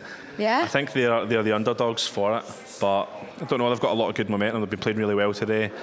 It's a really close game to call, but I'm going to go with Allstars. Good, I love it when you don't agree. It's fantastic. Right, well, why don't we find out exactly what's going to happen? We're going to throw over to the casters and get this match underway. Hello, guys, and welcome back here to the European Regional Qualifiers. My name is Tony. I'm here with Brycey. Game coming up. It's going to be a good one. Oh, it's going to be incredible. I can't wait for this one. I think it's probably going to be in favour of Vitality, though. They do seem a really strong team. They do, but, looking at Allstars this morning, Torres just went off, and he needs to do that once again. They have to turn up if they want a result here. I think Bissell is definitely going to be a fighter. Daredevil's played out his skin. Black has been amazing as well. Vitality will be the favourites going into it, but they have to hold their nerve. Yeah, I would agree with you there. Vitality are 100% the favourites here. Yeah. The All-Stars team, although they are All-Stars in their own right, they're all champions, they've all won events, it's still a pickup team. Mm-hmm. They're still going to suffer from the things that the pickup teams have. Mm-hmm. The fact they won yesterday, nobody knew whether or not they could win yesterday, but everybody thought Vitality Rises would be going through. I said they're definitely one of the favourites. Even Vitality Rises, a lot of people think they might even have what it takes to take this entire tournament. Potentially. I think that it's more than likely going to be one of the top UK teams. I just think that All-Stars I think All-Stars. There are several teams in contest from the top. Obviously, Epsilon and TCM are the obvious two. I think Vitality Rises 100% deserve to be considered in the same breath as those two. Well, I don't know if they're up to that standard. I think Epsilon and TCM are here. Vitality here, everyone else. I think Vitality are probably the third best team. But then again, I think they have 100% a right to be mentioned that they could take it. Vitality Risers are a fantastic team. Oh yeah, they're a good team, don't get me wrong. I just think that TCM and Epsilon are better. That's kind of fair enough. Yes, it is fair enough. We're going to get this game started. Domination on Strike Zone is going to be the first map. We're going to jump straight into that. Predictions for the map? I'm going to go with Vitality Risers, and I think they just kind of win this quite confidently. Mm-hmm. I think, like I said, you've got to look at the All-Stars team. It's whether or not they're going to really bring their A-game. They're going to need to be firing on every single cylinder they've got to win this one. Torres needs to play well. Yes. Yeah. It's going to be a lot about SMG's movement around the map. They need to work together, something that they may not necessarily have in terms of... I think Bizzle and Daredevil are going to be the key factors for them in terms of them SMGs. If they're firing hard and they will start winning all these gun battles, then they're really going to be able to do it. Oh, well, the game's already started. We're 20 seconds in, actually, by the looks of things. Torres coming in with a 2-piece straight off the bat there. Nearly got hold of B. Did get taken down, though, now on board with Bissell. Let's see what Bizzle can do. Just want to hold it down. They're going to be losing B, but they're trying to get onto C at the same time. Bizzle just watching Kitchen. The guy's going to come around and he's going to take him as well. Like I said, this is where they're really going to need the slaying power from Bizzle. Yeah, on board with Bizzle, as I said. And he really can do the business if he gets going. But Torres and Daredevil, no one's done the most kills this far through. Very slow start of the game here. Both teams just taking their time. It seems as if, yeah, it also looks like Allstars are convergent round on C, and they can try and defend A and have done so. Somebody else up there, though, and that is actually going to be Broken, who's taking out Bissell. There is someone there trying to defend too, though. And A is going to be captured by Vitality. By the looks of things, Black runs straight into a player down the right-hand side. Gets taken down, and it looks as if Vitality have got some control. Yeah, let's chat on board with Broken 4-on-1 at the moment. Let's see what this guy can do. Definitely one of my favorite players to watch from the French community. He's a really nice guy, but let's see just how he goes to work on COD. Going to come up against several players here. Going to go, does get sunned so hard he can't make that kill. Onto Blue, better known as Diablo. He's going to try and put some pressure onto C in case they need to rotate. Yeah, nice little drop shot around the corner there, looking towards C, and it's going to help his team out. If they get a 3-cap, they're going to be cruising. He's going to get shut down pretty quickly, though, and it does seem as if Allstars are trying to push in towards B. They have Broken there, though. He's going to take out one, and Kataga's going to come and clean up on the second by the looks of things. Gunfight about to come down. Oh, gets taken out, though, so there you go. Bissell getting the advantage over him. Nice shot by Blue, though.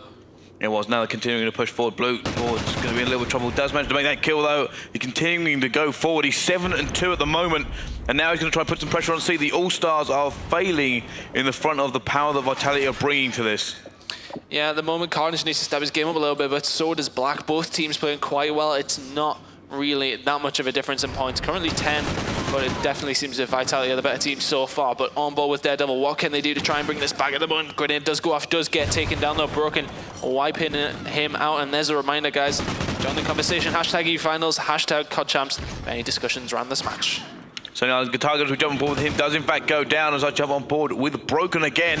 Gonna come up, gonna just defend. There's gonna be one more, not gonna be able to get it as he has got the reload to do. As let's see what Carnage is doing, because he's not having a good game. Yeah, he's trying to change it up with the Bison there, trying to do something different. Just doesn't seem to be working with him.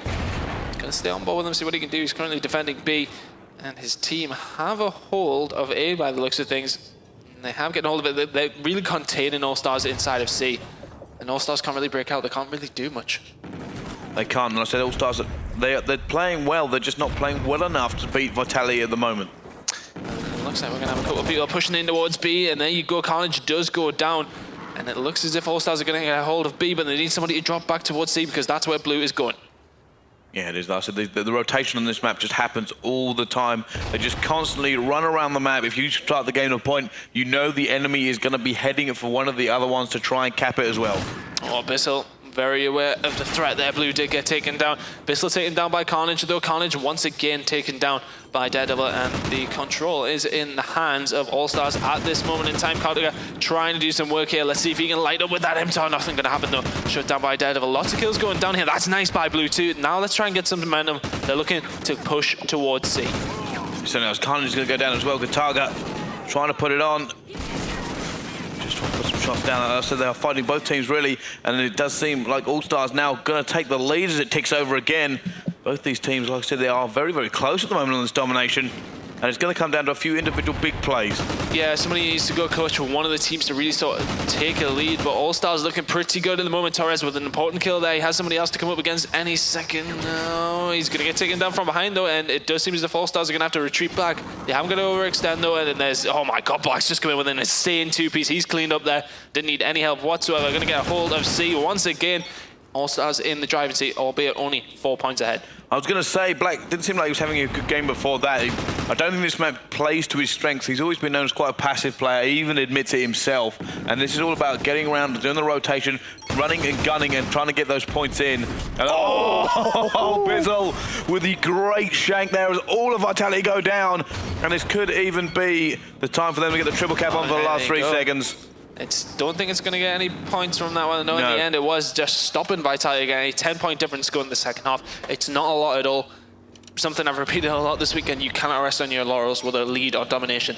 Anything under 20 points, around the 20-point mark. Bizzle, 17 and 10. I said he was going to be a factor with the SMG play. Definitely. And he certainly is, and he did make the difference there. Carnage not having a good game. Look at Daredevil clapping himself. He's so happy. These guys have really started off stronger than I thought they were going to. I think Carnage not having a great game may have definitely been a factor there, because Vitality quite close in that, and that's with one of your players only getting 4 kills. If he can step it up, then I'd imagine Vitality would definitely be able to get back in this. With only a 10-point difference, it's very little. As I said, if you're not getting anything around 30 points, then you need to be thinking, right, that's not a cushion. Anything lower than like 20, 25. About that, then that's really something that you need to sort of still push, just get it over and done with. You can't really just think, we'll hold a 2-cap and just see what happens. You know, you have to still be aggressive, play your game. They certainly do. Like I said, we're going to jump into the second half of this very, very shortly. For me, Bizzle, one of the key players. The fact that, like I said, this map for me, ARs just aren't really a factor on it. There aren't really the sightlines for them. They can't really afford to just sit in one place all that often. Because, like I said, the rotation, you just have to constantly move. If an enemy gets in and takes, like, B, for instance, you have to go to C. The thing is, though, if you're a pro player, you should be able to adapt to that. Yeah. You know, okay, all right, I'm best with an AR, I'm best in passive sort of situations. You should still think, right, okay, well, I've got gun skill, I can still use an SMG. Yeah. You know, and let's just see what happens. I might not be as good with it, but if it's just gun skill at the end of the day. Yeah. So, essentially, I think they should be able to do it. But Black, obviously, in the end, they did get a very, very important 2-piece. Probably saved his team the game, if anything, because it would have been a pretty vital capture by Vitality. We're going to go in the second half. You don't have to put up big numbers if you do get the better kills. No, it's about the important kills, not how many kills you make. Yeah. So we're going to jump back into this game here, and you can see the concentration now on the All-Stars' face. And like I said, they are ready for this. They actually want to go as far as possible. They are really quite hungry as well. Even though I said they are a pickup team, they do really want to go as far as they can. Yeah, a bunch of good players, though. That's the thing. I mean, you know, they've played together previous to this, as far as I'm aware. I think they all have been in a team once before, at least. I mean, Daredevil has played with Bissell, Black and Torres. Bissell's played with Torres before, I think. Obviously with Black and Bissell have been together for a while. So it's a combination of a couple of different combinations, essentially. So, you know, they've all played together at some point in time. There will be that experience behind it, but we're on board with Daredevil now, as he has Black in tow as well, trying to get a hold of it. I do believe that I see Black with a shotgun, but it's not going to matter. Incredible start by Vitality there. They're going to potentially get a hold of C or just stop. Oh, Daredevil just gets slapped down. Carnage, there you go. That's him waking up there a little bit now. He gets 2. 3-1, that's such a better start. Yeah, no, but oh my God, Torres, great kill by him. That's so vital. They got a hold of C there. Straight away, 3 points down. They are broken now, securing B. It looks like the All-Stars are going to have to try and make this work up, but they will not have the 2 points to begin with. Bizzle coming around, picking up. His teammate actually cleans that one up. Let's see what this guy can do on the sticks. They're going to have to push hard. He goes down, going around. Deep on the Torres. See what he can do. He does get taken down as well. Now on the Black with the Bulldog. He's going to come around. There's going to be a guy there. Doesn't get the shotgun off. And at the moment, all of All-Stars going down. Carnage definitely picked it up. He's made more kills now in the first minute than he did in the whole game the last round. So change something up. It's obviously worked for him, and they have a hold of 2 of the points and are currently in the lead by 9 points. There we are, Carnage now going off, and let's see if he can continue this. All-Stars really need to try and stop the rout here from Vitality. They're already got rid of that deficit, and now they're going to continue to just put the pressure on. Yeah, well, Carnage has done the right thing. Push around for C, as his team have actually lost B. Can he hold it down? Yes, he can, but his teammate does get taken down the bridge. Is he going to get attacked from there? Carnage put a lot of bullets in, does get the assist in the end. He's in a good position to get C, but they do have All-Stars converging down on them. Have All-Stars got the time? Yes, they have. They're going to shut that down, get a hold of C once again. Oh, good position for All-Stars as well. They actually have both points locked down by 2 members.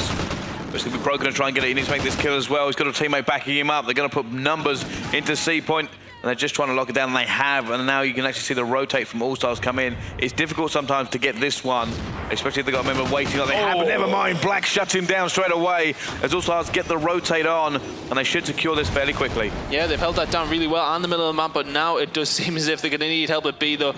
Only one guy available in there, that's going to be Daredevil. He's already taken down 1. Does get taken out by a broken up, and it does seem as if Bissell has some work to do here. He has help, though. Big gunfight this. This is an important time coming up there. Knife coming in by Broken, so Bissell is all on his own. Needs to make this one and another one coming up on his left-hand side. Oh, doesn't manage to get it, but there is another player in there, and he's going to clean it up. It was Daredevil just sweeping house there, and he's actually going to stay and beat and lock it down. And you can see Allstars doing so well on this game as well. Torres picks up a kill, and now he's going to go back. Can he get a second one at the same time? And he does. Torres pulling it out when he needs to. A third player is going to come and challenge. He has support of a teammate. Can he lock down this player? One more player to do. Torres takes it as well. Torres pulling off every single shot he needs to lock down A for his team. However, there are now bodies in B from the enemies, and they have to get back in there. That was nice by Torres. He's really impressed me so far this weekend, making some insane plays on board with Black now. That's not a very good grenade. Not only was that grenade not good because it wasn't going to kill the enemy, but it actually prevented him from pushing forward into the B area. Blue's going to come around behind Daredevil there. On board with Black, and they've lost a lot of control now. They're just making sure they don't lose A. They were actually in the lead by 2 points in this half as well, so they have that tiny little bit of cushion, and they can sort of take their time and think, right, okay, we need to get to hold or something, but let's not overextend, let's not go too aggressive, let's just sort it out, take our time. Yeah, well, there we go. Broken now starting to put a lot of bullets down. He does get taken down as well. Now onto Guitarga. Coming up against Biddle, he drops as well. Back onto Carnage. And it looks like Carnage's got some work to do. They're going to have to push out hard and fast here. He's broken through. It looks like they might go for A for the rotate. And then Allstars do not have the bodies in that area to really stop a push. Yeah, Carnage playing a lot better this half, but the rest of his team aren't replicating what they did in the first. Unfortunately, they are just not quite catching up quick enough.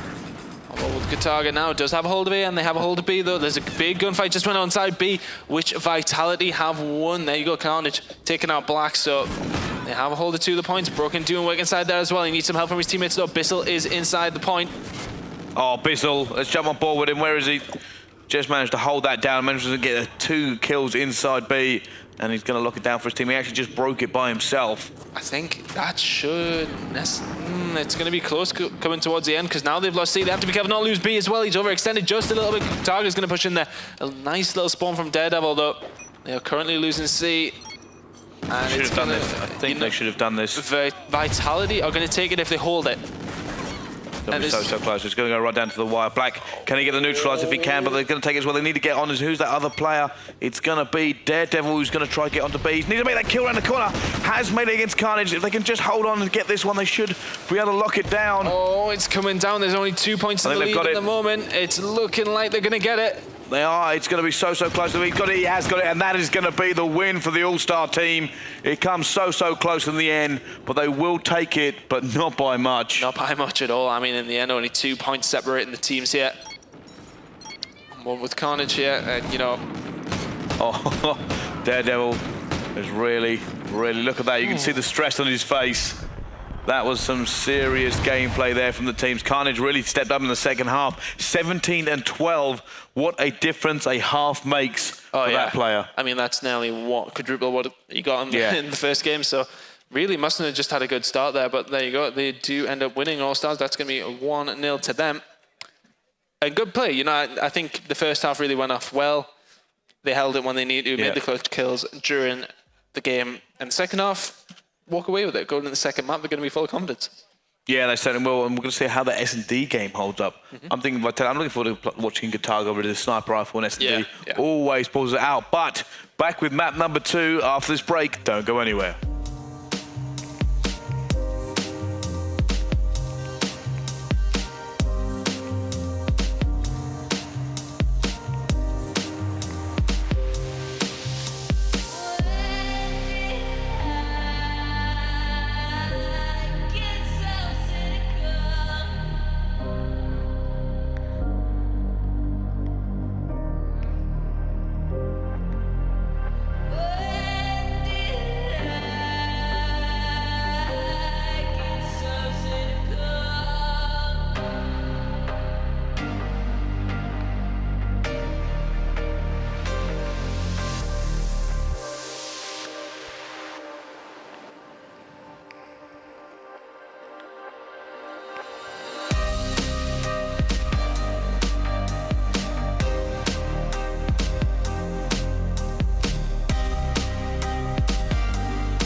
Hello and welcome back. It's time for map number 2 between Vitality and the Allstars. And you know what? The Allstars kind of shocked there. They are the underdogs in this matchup. Definitely. And they have taken the first map. Definitely, but I think, you know, they're with that map. Definitely. I mean, they made the clutch plays when they needed to. Yep. I thought this is going to be a close game anyway. USA Vitality were favourites, but I don't think it's by much at all. I definitely think that Allstars have it within their bag to win this. They could potentially win this 3-0. In my opinion. Yeah, you're right. They can potentially win this 3-0, but it's going to come down to this. I think if Vitality turn this here, then they're going to really have struggle going forward on. It could do. I think Vitality are a bit of a hype team too. If they get down on themselves, you know what they're like. They're like, just, oh my God, I can't believe it. I really rate Vitality's S&D skills. Yeah, they're very, very good. But at the same time, you've got players like Daredevil who used to play S&D. He's played S&D for years, before I was a twinkle in my dad's eye. But wow, you went Northern then. yeah, I know. Sorry. But yeah, I would agree that Daredevil, like, every single member of this All-Star lineup, the name is kind of apt. They are all stars in their own right. They've all done big teams. They've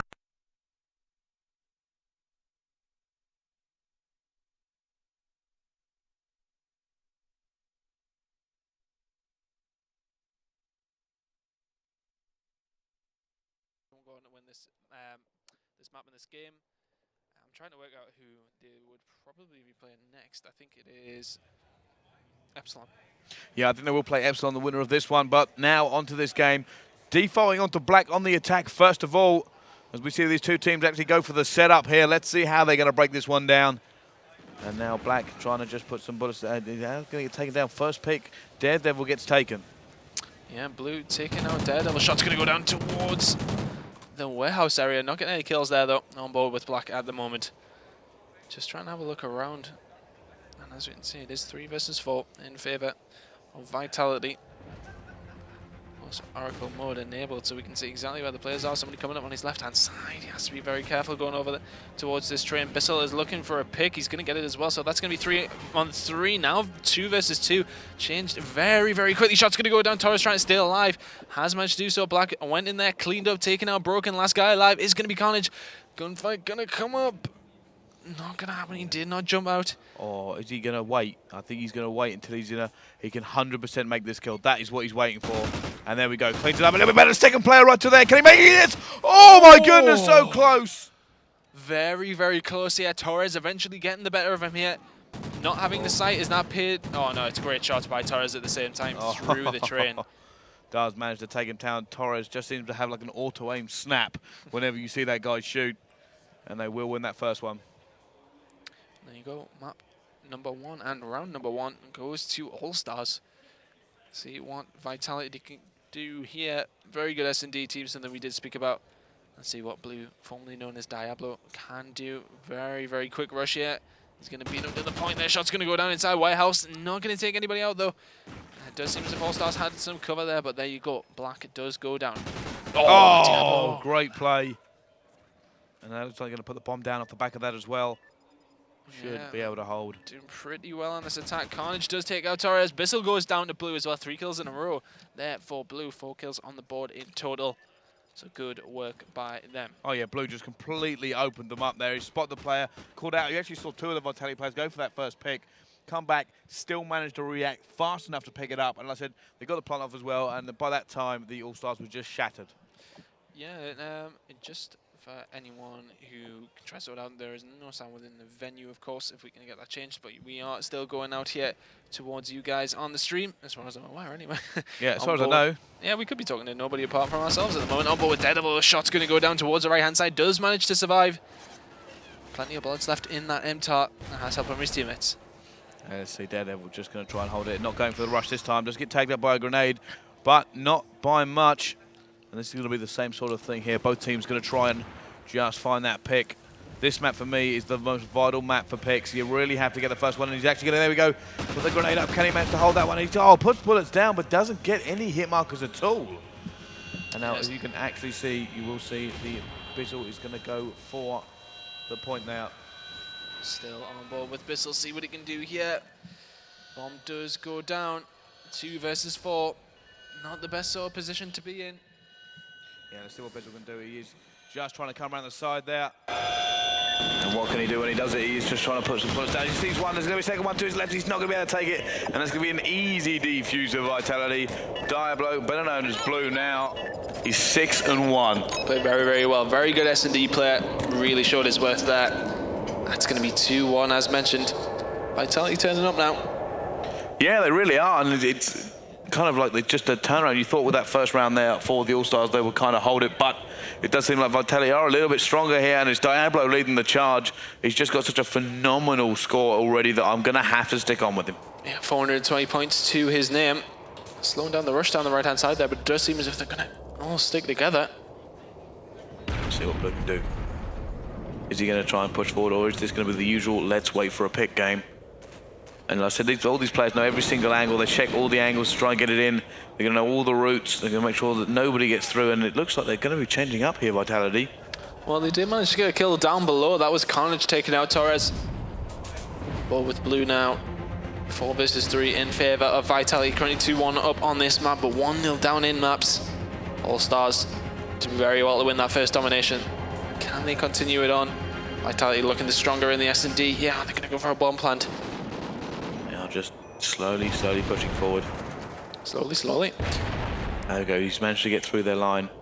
Can you see? Oh, did you see that player? You didn't see him. He's just being very careful now. Just so slowly. They are going to get this bomb down, and it's going to be Blue. He's going to see that player. He's going to pick him up, and he actually gets the last kill there. 7-1. All of a sudden, it was so slow throughout the middle of it, and then bomb went down, and everybody just dropped. Yeah, Blue is in a good position here to sort of clean up if he needed to. He did do pretty easily, but still got a couple of shots off, but didn't get the turn in time. Carnage and It's going to be the round. Carnage and Blue, 7-1 and 6-2. Daredevil, the man you said used to play S&D for days, currently dropping a donut. Yeah, well, it's just typical. I would say that, and he does that, isn't it? Really. Let's jump on board with him, see if we can get him off it. Okay, let's see what Daredevil can do as we jump on the sticks with this man. And he is going to be pushing forward. Are we going to see a rush from Daredevil, or is he going to try and hold down? But no, drops straight away. Now onto Bizzle. Currently 2-4. They really need to turn around their fortune at the moment. Bizzle comes around and loses that gunfight as well, leaving Torres in a 1v4. He managed to pick up one. Can Torres pull off his clutch? Oh, risky play. Does get taken out eventually. Vitality looking very, very good on this. It's so comfortable for them. Currently 4-1 in the lead. Oh, there we go. Yeah. Easy shots for that man. Very easy. They're going to just continue on forward. They just seem very comfortable here, Vitality. I said I really rate these guys' S&D skills. Yep. Every time I see them, they're just doing fantastic work. Funny enough, the man I was really looking at was Gataga, but he's not doing the work. It seems to be Blue, who is currently on an 8 streak.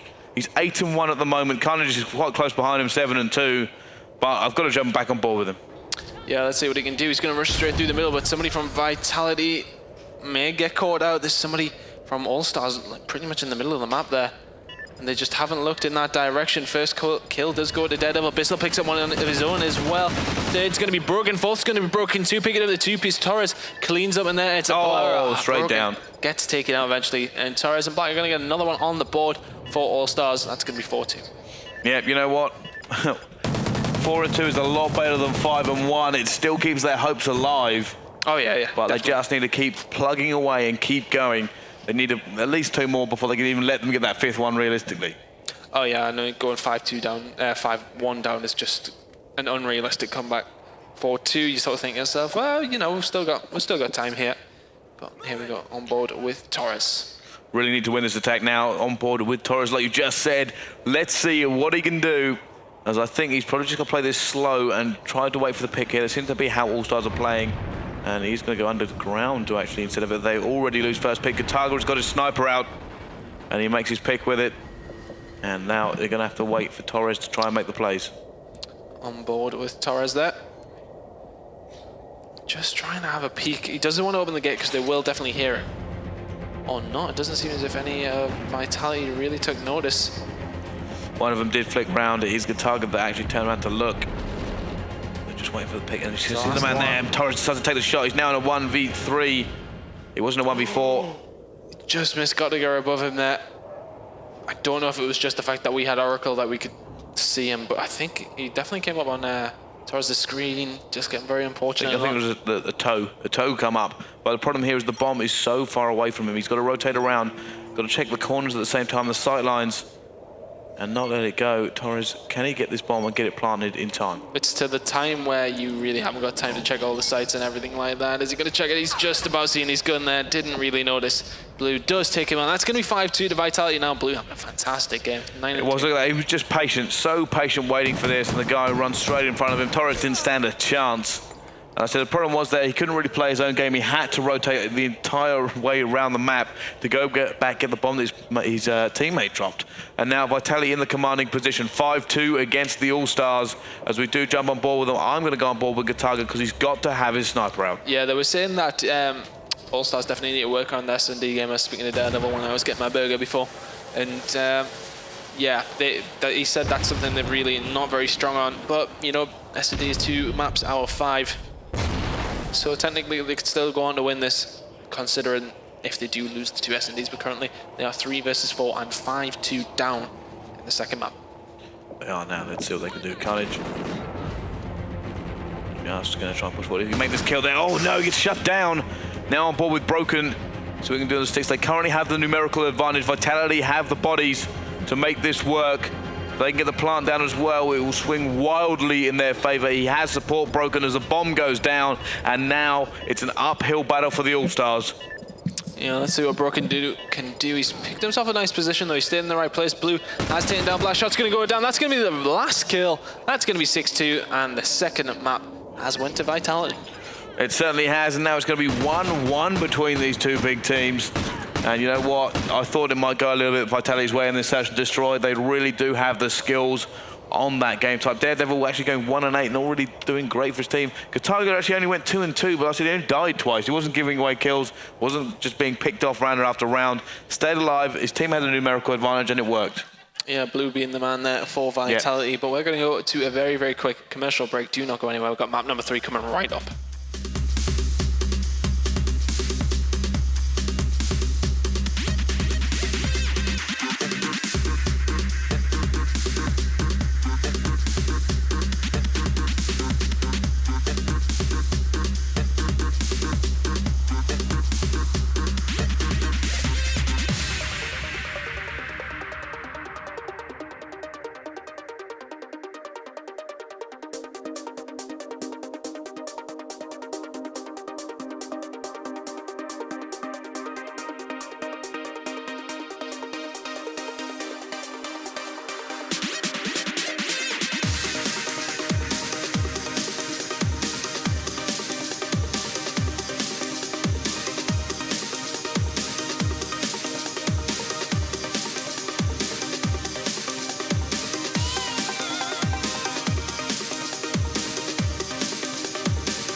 Welcome back. It's the EU Championship Regionals. It's day number 2. It's the single elim knockout tournament. And now we're going to go into map number 3. It's Vitality versus the All-Stars. And we're currently all tied up at 1-1. I'm just having a look at what the maps are going to be. It's going to be Blitz on Freight coming up.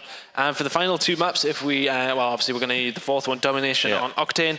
Search and Destroy and Freight being the last one as well. So there you go. Lots of Freight coming in on this one. Twice Octane as well. Decent maps, I would say. Both teams, I think, will be relatively happy with that. But can All-Stars get back into this game now? We're going to jump into Blitz right away. Yes, we have got the game ready and waiting on our screen. If we're going to go off play-by-play of how the teams have went so far, it does seem as if All-Stars were a little bit better. There's Gataga, obviously. The French monster. Yeah, that's the nickname. And there's Broken. There's Always Broken. playing out with the camera. Surprise, surprise. Always does that, and there we go. Carnage. He's not doing anything funny. Go on, do something funny. Yeah, just continue on. Very serious. I love watching that, man. He's very, very intense. Little raise of the eyebrows and a wink. Couple of winks. Now I'm expecting Really something. the last one actually hiding behind the screen there, and you will see him. It is going to be Blue, better known as Diablo. And he's ready for this. You can see the big smiles on their face, and they look ready to rock in this one. They look very confident there. Yeah, they looked happy after that win. Obviously, confidence will be high now. Just really getting their stride. I think they'd probably be a bit surprised that they lost that first map, and so they want to get back into things. And if they can win this one, I think they'll go on 3-1. I think if Allstars win it, it'll definitely go to the last map, because I don't think they can win another S&D at all. I think Vitality will walk away with that one. But let's see what Gataga can do. He's going to be the main aggressor for Vitality. Gataga pushing forward. Oh, shots on him though. He's in a bad position. He's going to get taken down as the bullets rain on him. And it's actually Daredevil picking up a 2-piece there as they're just remaining to clean house. On board with Carnage at the moment. Staying alive with this Remington and hand. Torres had picked up a kill. Slow start from both teams here. We're 30 seconds in and we've not seen any indication of any score going to go down. Oh, Black at the moment. Shot's going to go down. Does get taken down though, and there you go. Bissell goes down as well, so Vitality with some control. Torres has some defending to do. He's not in the best position with the best gun to do it. And there, that is going to be the first score on the board to Vitality. It is. Torres is going to be kicking himself. He really thought he'd stop that. Now he's trying to stop the second one. He's got Biddle backing him up. He still makes the kill himself. He's going to jump to the window, get taken down. We go on board. Who is still there to defend? It's going to be Biddle trying to defend, but no good as Vitality take the lead 2-0 now. Yeah, I think Allstars really just need to be a bit more aggressive here. I think they're sitting back a little bit too much. And they just need to sort of cover off the areas as they're attacking instead of necessarily sitting back. Yeah, everyone now, Carnage going to try and just keep hold of this one. Don't want to let any of the enemy team through. And you can see there is one player trying to get through. It's going to be Torres. Torres makes one kill. There's one more left above him. Is he going to try and take one first? He does come straight up above him. Does manage to make the kill as well. Torres, who's going to do this and going to get the cap at the same time. Cleaning out 2 players to get the cap. That is impressive work. Torres and Daredevil are leading the charge for the All-Stars, both 5-1. Yeah, both the Dutch guys from the Dutch qualifier. And there you go, back to 2-2 now. Good capture. It was actually by Daredevil, so good work by him, but enemy does score once again. Vitality going in there. I think it was actually Blue, and they were all over that spawn there. And Torres, there you go, jumping in there himself. So backwards and forwards this after a quiet start. 2 minutes in, 3-3. Yes, it is. Now we're going to jump on board with Carnage here. And like I said, he's going to be tied up. I just think like Torres and Daredevil are looking so strong at the moment.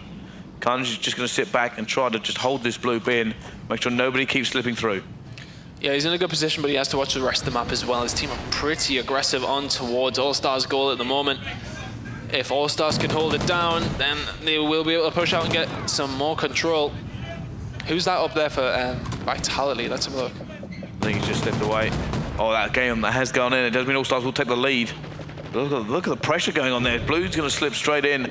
Now taking it forward with Gataga. Gataga's there as well. They might be able to get another one. Can he get a second kill? So close to hip fire, but decides to bug out before he can put another bullet in as he has no ammo. Going to come around, take another kill. There's one more there. Going to clean him up. But he's done so much work that his teammate is actually going to be able to just come in, jump in the portal, get that point back, putting Vitality back in the lead. And now it's still game on as it's traded 5-5. Yeah, very, very close game between these two here. 2-piece for Black. That's going to help out with some sort of control. If you look in the minimap in the top left corner, All-Stars are all over it now. You have to be careful. They do base not race get and Black's countered. in the perfect position to stop it. Yeah, Black is sitting himself out. Now, this is how you defend. You defend in an advanced position. He was in a nice little position. They did actually get taken down. Nice shot by Blue in the end. Torres taking down Gataga. Potential. Daredevil not able to make that shot, and he should have done. 7-5 now as well, so there you go. All-Stars pulling into the lead. I don't think... It's going to be a kill here. Yeah. Oh, come on. Oh, Bissell! Oh my god. Bissell just absolutely destroys Blue. Up the ladder, MTAR into your face, and wipes him out. How on earth did he make that one? Good play by Bissell, been very impressive so far this weekend. Currently in the lead now, 7-5. I love the work actually of the All-Stars lineup here. They always seem to make sure they're a unit as a team, and they're very slow to push out, and then once they get halfway they just go straight at them. Yeah. But they're taking the efforts to clean house, not to let Vitality through. They don't let anybody slip. I think they are sort of counting the names the same. Right, okay, Target down, Blue down. Right, where's Carnage? Where's Carnage? Find Carnage. Right, he's dead. Okay, now where's Broken? You know, they're looking all over the place for the right people, and it's working out well for them. I'll go with Blue now though. One kill going to go down, and they are aware of his presence. There you go. Torres comes in there, cleans up, gets cleaned up in himself by Gataga though. So on board with Broken, he's helping the push for a potential French flag. I think you're right there. Just look at the way they keep setting up. They keep cutting back knowing that they've missed somebody. Admittedly, at the moment, they're not really able to get out of their own spawn. They're very aware that he's there. That's why they're sitting on. They've actually got somebody directly sitting on the point. Broken's going to get taken down. Torres doing the business onto Gataga as well. Oh, he's going to get in. Yeah, just Blue. couldn't hold off for long enough. Yeah, just sneaked in there behind them there. Just couldn't clean up enough. That's the problem, though. If you are looking for somebody, and that's a distraction, and that allows Vitality to push back because you don't want to push forward. Yeah. And then that just means you've got more problems to deal with. So You can't hold out forever. It used to be the same thing in Capture the Flag. You cannot go pure defense. Oh, God, it no. does not work. Eventually, they will get in. Well, there you go. That is going to actually be 7-6 going into the second half. Good work by both teams. Been a good game so far. Yeah, Torres and Daredevil really held it down for their All-Stars team in the beginning of that map. They tailed off a little bit towards the end, but I think that's because of the way they were playing. They were constantly cutting back and filtering back out, just trying to make sure all their routes were clear before they push. They know that all the hard work you'll do getting to the enemy point can be undone if you let one man slip through for the trade. Yeah, definitely. I mean, Umber were broken here now. And it was a very tentative start by both teams. Been very aggressive so far, though. Daredevil coming in with a kill straight away onto you. Blue, Gotiga, and Carnage, and Gataga cleaning up with the two-piece there. And last man alive momentarily, I do believe, was actually Black. It is now just trying to hold off. You can see them all trying to defend. Broken trying to pick off a few kills. Only man left picks off one. Just trying to pin in the All-Stars team. Oh, he's going to get taken down. Going to jump on board with Blue now. He had a really good game last time round, and can he do this again? He's definitely firing there. 1,080 points to his name. 8 kills as well as 4 captures, so good work by him. But both teams really just trying to put their feelers out, trying to gain some control, and that's when you see the game start go backwards and forwards. There tends to be just this little period of, you know, both teams sort of trying to sustain the map. A 3-man down there for Allstars. Gataga is going to find this easy enough to slide in. That's going to be 7-7, 3 minutes and 55 seconds remain on the clock. Yeah, it is now. Vitality do look in the stronger position here. They have managed to get round. That guy's going to go down straight away. It was Broken who was on the point, and it just didn't reset quick enough. Gataga now going to try and make a push. See what he can do, just trying to be sneaky. You have no idea he's there. Do now though, as the kill does go down. He has another one to make up though. Shot's going down. He's going to make it and get in as well. Gataga now taking the lead. It's 8-7 in favor of Vitality. They are turning this around. The All-Stars really have to dig deep because at the moment I think that Vitality are looking the stronger team. All-Stars are getting stuck in strip club just a little bit here. On board with Blue, not going to make the kill there. Daredevil does take him out, playing very well, Daredevil at the moment. Torres, let's see what he can do. Currently the highest score in the game. We'll jump back on board with him when he respawns. On board with Daredevil now. Torres respawns, let's see what he can do with the MTAR. Shot's going to go down towards Pawn, needs to stay alive. Currently, All-Stars are behind. 3 minutes to go. Yeah, this game is going to come so close. I can see it happening. They're probably just going to trade a lot now. But look at that, Torres with the vision, just sees the guy laying on the floor, drops him very quickly, and now going to make a push. He has support. I believe that's Daredevil with him. The Dutch duo have already gone in. Torres making the distraction for him to walk through into the portal. Yeah, but no way. Big push. I thought he was just going to slip straight behind him there. Torres turns, just slaps him down. Teammate actually going in. Torres still alive. Not able to get the second one, though, but it doesn't matter. His teammate went and got the point in, bringing it back to 9-9. It's great covering by Torres there. He just sort of baited him out, and the guy thought, oh, well, you know, while you're shooting at my teammate, I'm going to run behind you, get a score on the board. And currently, it looks like they may actually get another one there. Who's that pushing up? I didn't manage to catch him, but like I said, both teams are just trading back and forth now. They're going to keep going in this, and like I said, they are just trading. Like I said, they've got to wait. Who's that? Gataga coming forward to help his teammate out. I think they're going to go for the pinch. They get this. Should be able to get in. There's 2 of them there. He picks him up, and now they should be able to get 2 of these. Gataga will just sit here, wait, and go for it. But look, there's going to be a trade trying to happen up here. Torres needs to get in. He goes for the knee slide. Does manage to make it. It's going to be Gataga in the better position, though. Vitality have a man holding the spawn. Yeah, Torres really needs to push up down this left-hand side, try to get some sort of control. Gataga is all over their spawn at the moment, really causing issues. Gataga 19 and 15 at the moment. 3 captures to his name as well. Oh, Gataga. He's playing this very well because you know what? He could have went and captured a point himself, but you know what? He thought to himself, he's just going to hold this down. 7 kill streak for that man there. The French monster has finally arrived as he picks up another kill. He's been holding him in the spawn trap by himself, and he eventually dropped, but not before the damage has been done. 14-11 for Vitality now. Yeah, and Gataga played that so well. He didn't need to do anything else. He just needed to sit there, keep slaying, keep them back, and we'll keep running on the point for you. Played so well. 22 and 16 for Gataga. 1,600 points on the board. Torres still having a very good game for Allstars. Yeah, its time is very quickly ticking away now for the All-Star lineup. They do not have long to try and get these points on the board. Vitality can just dig in if they want to. I don't think that's their style. They just need to trade. Trading here is the best possible situation because it actually takes 10 seconds off the board because you can't do anything about it. Yeah, and they are sitting back a little bit here, though. Vitality just a little bit back. Kataga picked up a 2-piece to his name there, though. Broken taking on Bissell as well. It's not looking great here for Allstars. Yeah, Kataga changed that when he took the spawn. And it does seem like they're going to just continue pushing forward. They have 5 seconds to potentially draw this now. They have to get into the point. If it goes past 20 seconds, it's impossible. And it is going to be impossible. Yeah. It was a second too late. Even if they relay it now, they cannot come back into this game. Vitality, and the trade. Vitality got one on the trade as well there. So there you go. And I think Vitality will go on to win this now. Definitely. I think Domination coming up. I just think it's going to be... The momentum that they have is going to be too much for Allstars. Yeah, they certainly is, and you're kind of looking at it going, Allstars have really put up a valiant fight the entire way through this game, but Vitality just a bit better. Well, there you go, rounded in kill cam coming up by Kataga there. Kataga changed that game. Yeah, he had a very good He was trading all over the map, they were trading points all the way through. Kataga held the spawn for his team by himself. What was it, a 7-8 streak he went on there? And you know what, I think Kataga can be hot and cold. Sometimes you'll see him like ridiculous, potentially one of the best players on the game. Other times, I think he can be a bit sloppy at times, and you know, I think it's the sort of the expectance that a lot of people have from him, obviously, with him being such a big fan favorite. That was Kataga's perfect situation. That's the kind of thing he loves to do. Let him run around and just try and slay in an area, and he does it perfectly. Oh yeah, I mean that is literally, he's at the top of his game. When he's doing that, let him do that, and he will do it time and time again. I think sometimes he can be a little bit too aggressive, but in that moment in time, he needed to be aggressive, did it so well. Let's see if he can continue that in the fourth map. We're going to go for another very, very quick break. Do not go anywhere.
Hello guys, welcome back to the European Regional Qualifier. My name is Tony.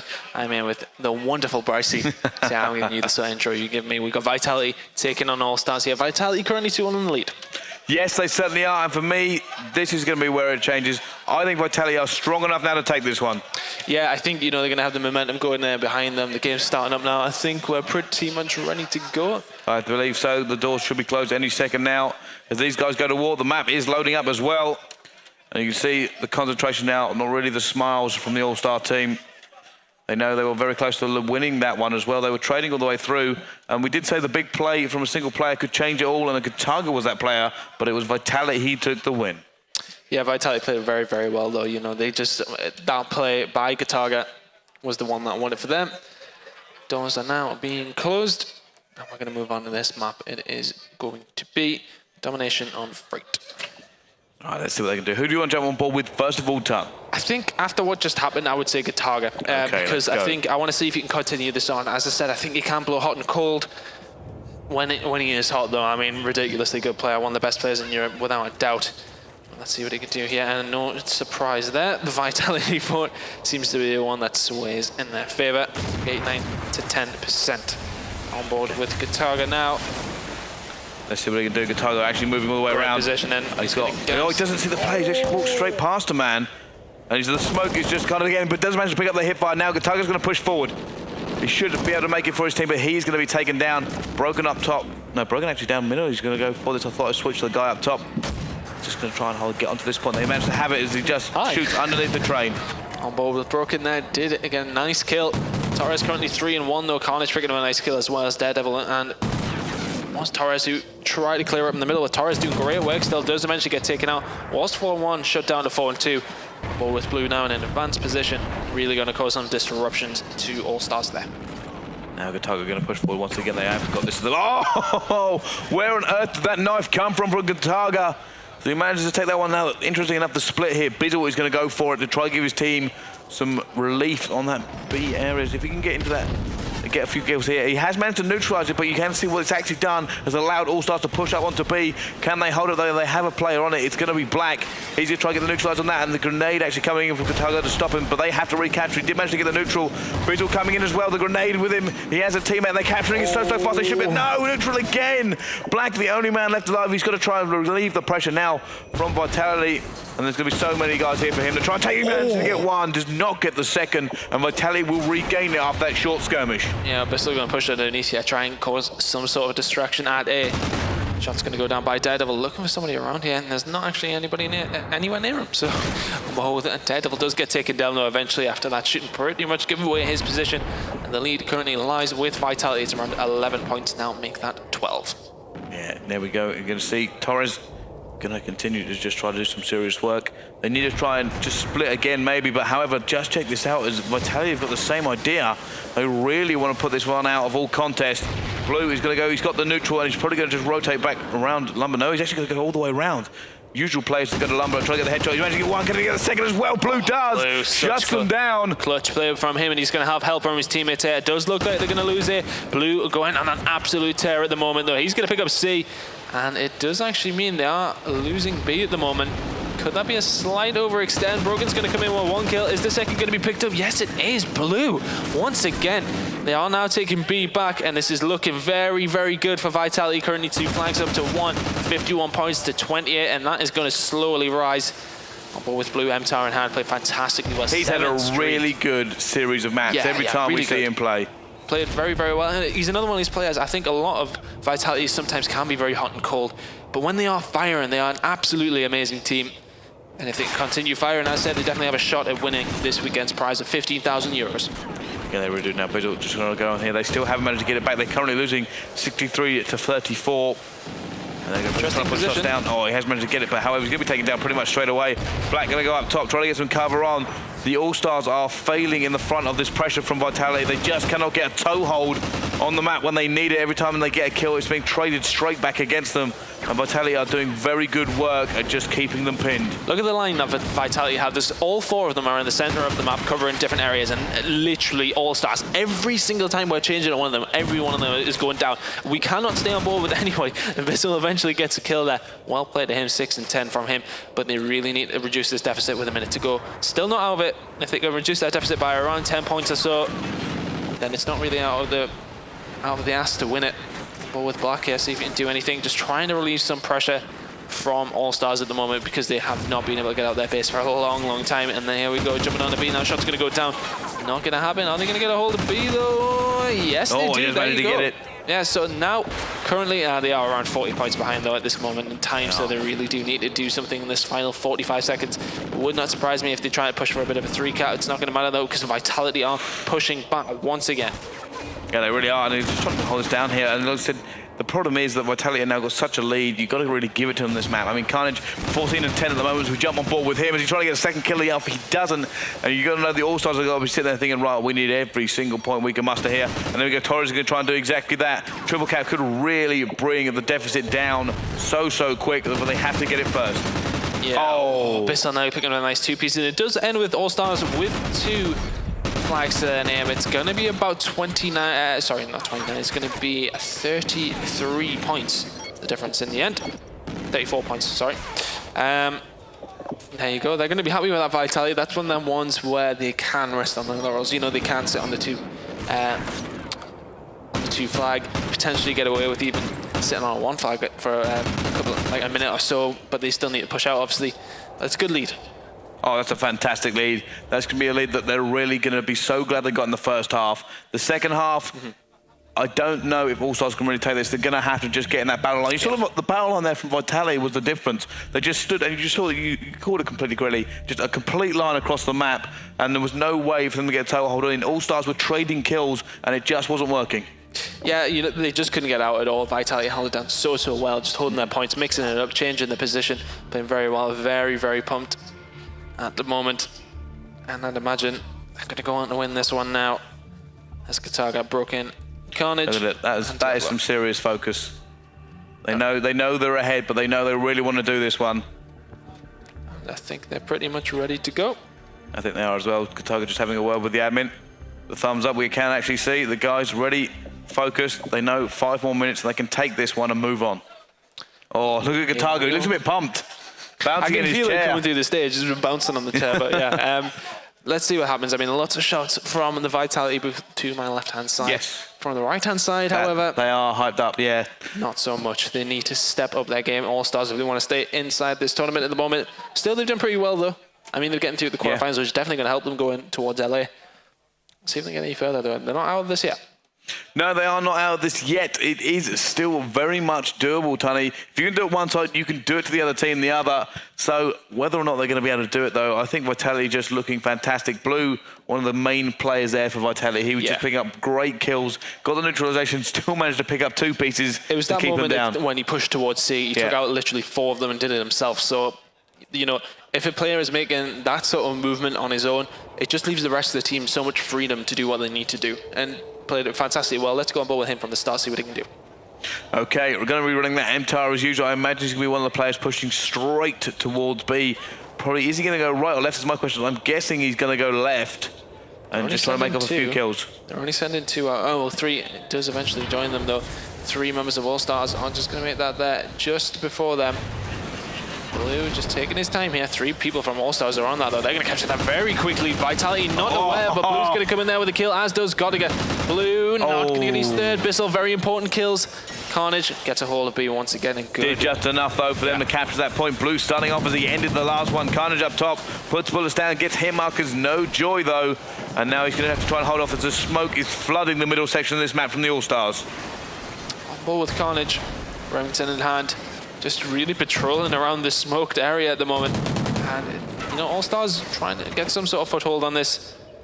Blue really pushing for A, though. That's going to cause such a distraction for them. See if they are really trying to just put this out of all contest now. Gataga up top, not the greatest position for him to be in. Carnage going Overwatch for his teammate. They have neutralized, but there is one who has slipped the net. It's going to be Black. Black is going to try and go for the split. Yep, on board now with Black. Oh, look at his teammates actually still spawning at home. They've actually managed to hold off A, and he's just about going to survive that. I don't think he'll get away. He needs some support. He needs to make this kill. Very important from Kataga that he made that. And, oh, no, there you go. They have actually spawned around C as well, so going to get away with that. Bissell's going to hold down A as well, so good work by All-Stars.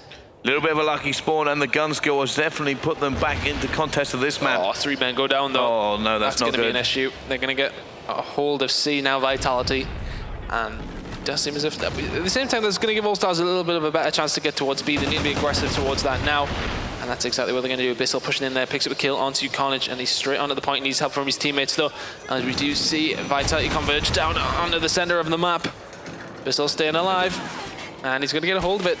They need a 3 cap at some point, though. Bissell on a 6-point streak with the captures he's been getting. He gets another kill there as well. Bissell is starting to catch on fire. Can they continue up this run? Black backing him up. And now they're just going to try and hold it. They know they are so far behind in terms of the deficit that they have to really just start locking this down.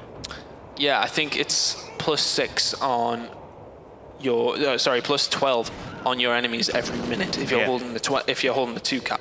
So it's not going to be enough. They need to get some sort of 3 cap or some sort of neutralization. They're currently losing their home flag as well. It's not looking great for All-Stars here at all. They need to do something special. They really can. Even if they get the 2 and get the neutralization on the 3rd, that means 24 points. You automatically double everything you get every minute. If you capture it, you triple it to 36 points a minute, and they're really going to need one of those 2 ladder options to really come back into this game. Torres still fighting. We're on board with this man. What can he do as he continues to push forward? There is a man to his right. There's 2 men to his right as he does that. Unfortunately, dropped to him. Bizzle is there, and Bizzle's going to have to try and do something. He doesn't have a grenade, so he's going to have to trade for the gun. It doesn't do that either. Daredevil not having a good game. He's 1-10 as we're going to jump on board with Broken. He's not had a very good series at all. Yeah, Daredevil currently 1-10. Broken playing very the opposite of that. And I would say to get another point, where it's definitely not going to happen here for Allstars. It is slowly encroaching on that area here. They do not have long. They have to get triple cap pretty much now and hold it for the rest of the game. Does look like this is slowly but surely falling into Vitality's clutches. Yeah, it's looking good for them, and I would say that is game over. Vitality are going to walk away with this one. It is now impossible for Allstars to get it 36 points a minute if you hold the 3 cap, and that's if they even could do it. And they're on 34 plus the 10, which is 40. Broken is 15 and 3.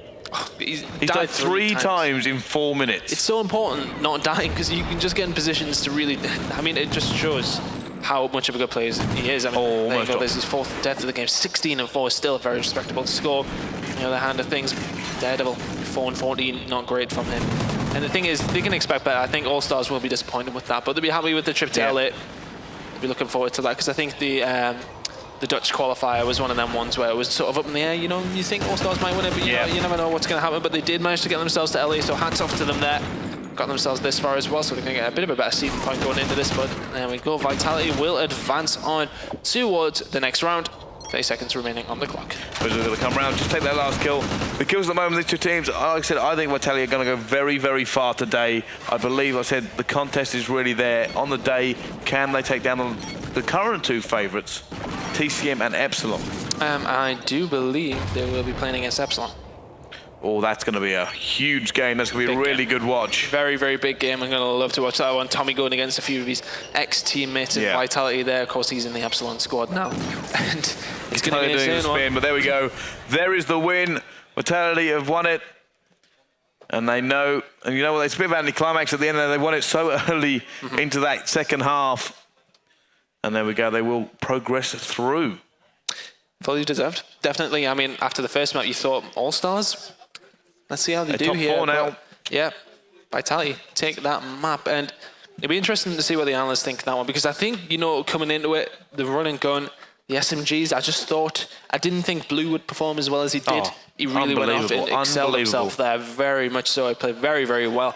Definitely a factor within that. Guitarga's movement on Octane on the Blitz map was insane, playing in there. You know, I like when I watch Blitz, it's often that you have the one guy spearheading the attack. He'll stay up there. It's sort of like the striker in a football game. He will be up there, and then everyone else is coming around there, getting all the kills that they need to, running through the points, getting the objective done. It's great work from them. We've got the players all shaking hands behind us. So we're going to go and hand it over to the analyst now. So guys, over to you. Thanks so much, chaps. So that was fantastic. You guys back. We swapped out Marius now, and so Allstars versus Vitality Rises. Got it right. Yes? I got it wrong. Wrong. No, right. Right, wrong. Yeah. So no, so what's the tally now? What's it standing as? Who's right, who's wrong? Josh is at 10, I'm 10. at 9, Zach's at 7. You are catching up, though. You were doing terribly yesterday. Yesterday was a one-off. I mean, it was a complete one-off. You know, I'm always right all the time, so I'm catching up now. Oh yeah, because your score proves that, being right all the time. All right, let's talk through the match. So of course we start off with Domination on Strike Zone. What were some of the things that stood out for you? It was really good play by Allstars. You know, they were really strong on the slaying. Bissell and Daredevil were playing extremely well. And on looking at the other team, when we was looking at Vitality, you know, Carnage didn't have a particularly good round. He was 4 for 13 overall, and you know, in a way, it let his team down because it was essentially 3 versus 4. And you know, coming towards the ends of the final parts of the second round, Allstars did really well to keep capitalising and hold true in those flags. It was a bit back and forwards at times, and then I remember Black went and capped C flag, and it held it and won them the game. Yeah, I mean, Strike Zone, just to touch on what you said about Carnage. Yeah. First half he went 4 and 13, as you said, but then second half he had the complete reversal, went 17 and 12. So that was probably the wake-up call he needed in the first half to really kickstart his performance for the rest of it. Strike Zone's such an SMG-dominated map, and Allstars... So tight and quick and fast. It's like there's nowhere to go. And Allstars, in my opinion, probably got a better SMG team than Vitality do. So that's how they won the first map. Yeah, going back to what Zach said about Bizzle playing well on the Strike Zone, I think that map's just perfect for him. He's such an aggressive SMG player. You'll always see him spinning around, trying to get into people's faces, and he played really well and helped them get the victory on the first map. Okay, so next up we've got SD on Freight. What are your thoughts on that, Zach? extremely great match. Diablo was on fire. You know, he was pushing forwards. He was on a massive, I think at one point he was on an 8 kill streak overall in all the rounds. The thing is with Diablo, he plays so aggressive, and when he plays aggressive, he is unreal, and there's nothing stopping him. Along with Broken, it's just superb, and yeah, just great play. He was getting himself into positions that, you know, he was pushed up so far on the map, and it really did put Allstars on the back foot. Yeah, I mean, Diablo actually finished 11-2. He had a great performance, as Zach said. When you have one player on your team that can do that, more often than not, you win the map. On the other team, Allstars, Daredevil went 1-8. He had a pretty poor map, and to be perfectly honest, that's probably why they lost the map. If you have a player that's for 8 rounds is only going to get 1 kill, then that's 3v4 almost every single round. Pretty much. So, Yeah, going back to what Zach said and Scott said about Diablo, he went 11-2, so that means he died twice, and then 2 rounds, I'm guessing he died, the rounds had lost. And it's the same with Gotaga. Gotaga actually went 2-2 in 8 rounds, so like he obviously may not have played the biggest part in it, but him only dying 2 rounds, him being alive, him being present on the map, helped them. Yeah, and then we move on to Blitz Octane. What are your thoughts? Yeah, Blitz Octane, again, we constantly see Octane is such an AR dominant map. It's perfect for the likes of Black. He started to pick up. Unfortunately, Black hasn't had a consistent series overall today, especially against Vitality. He started to play a lot better. You know, it's so perfect for an AR Slayer or even a holding AR player, Octane. But Carnage and also you've got the likes of Broken. They were just exploiting the routes, and there was at times when Daredevil was losing his one-on-ones. It was really costing them positions in the map. And Vitality, they were stronger, and they did really well. Yeah, I mean, I think this was one of the first times we've seen a kind of outstanding SMG performance on Octane. Gotaga was spawn killing him and was set up and was picking up 2 and 3 pieces pretty much constantly through the whole map, and it's not something you really see on Octane, but he always found himself in the kind of the elbow next to Laundry, or in the kind of the garage on the other side, and obviously those areas are perfectly suited for an SMG. So yeah, just talking about the Gotaga, like 9 times out of 10 he was pushed up on the enemy side of the map in their spawn and not allowing them to rotate back, which allowed his team to just constant cap flags. Look, it was actually pretty close until the last minute where they went and took like a 3 cap lead. But yeah, Gotaga, I think, won the team he's mapped that map. And then finally, of course, we had a domination on Freight. What were kind of the standout moments for you then, Zach? I just want to reiterate about Gotaga's slaying ability, and he showed it on Freight, and that knife he got against Black just shows what Gotaga, why he's really good. He plays on a high sensitivity, and you see that tendency in SMG players. They play on a higher sensitivity just because they're always rushing and they want to be able to counteract, and quick reactions. And that knife he got on, I think it was Black on Freight, was such a turning point. It just shows how good and well he was playing. I mean, this on Octane, you know, he went on a massive streak, and he's just such a strong SMG player. And you know, he was I think throughout today's game, or this game, he was the reason why Vitality won. Yeah, that clip there, but we're watching the map, and he was probably the turning point of the last one, because you see Diablo here is playing under blue, I think. Cap C himself, or neutralise it, sorry, then he pulls off C, allows 2 of the opposite team to jump on it, picks up the 2 kills, then jumps on it and caps the flag again. So he's basically taken out half that team, a lot of their score, and he's taken the focus completely off B, and it's allowed his whole team to set up through the whole map.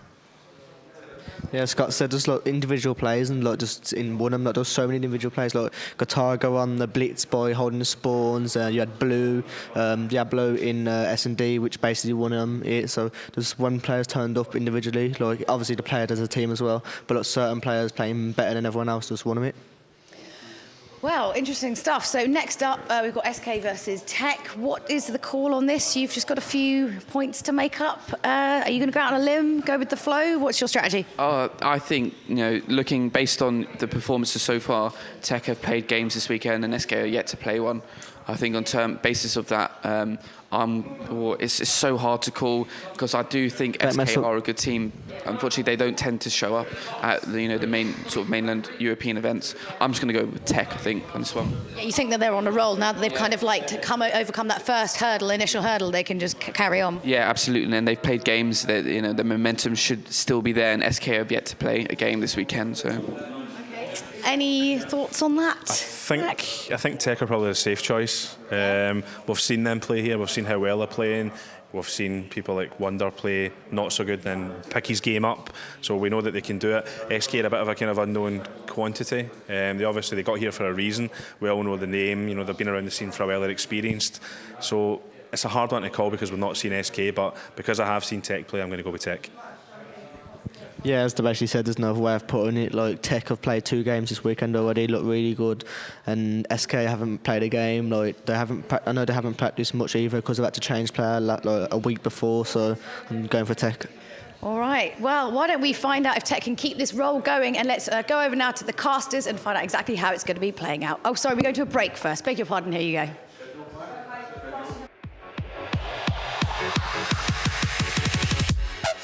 go.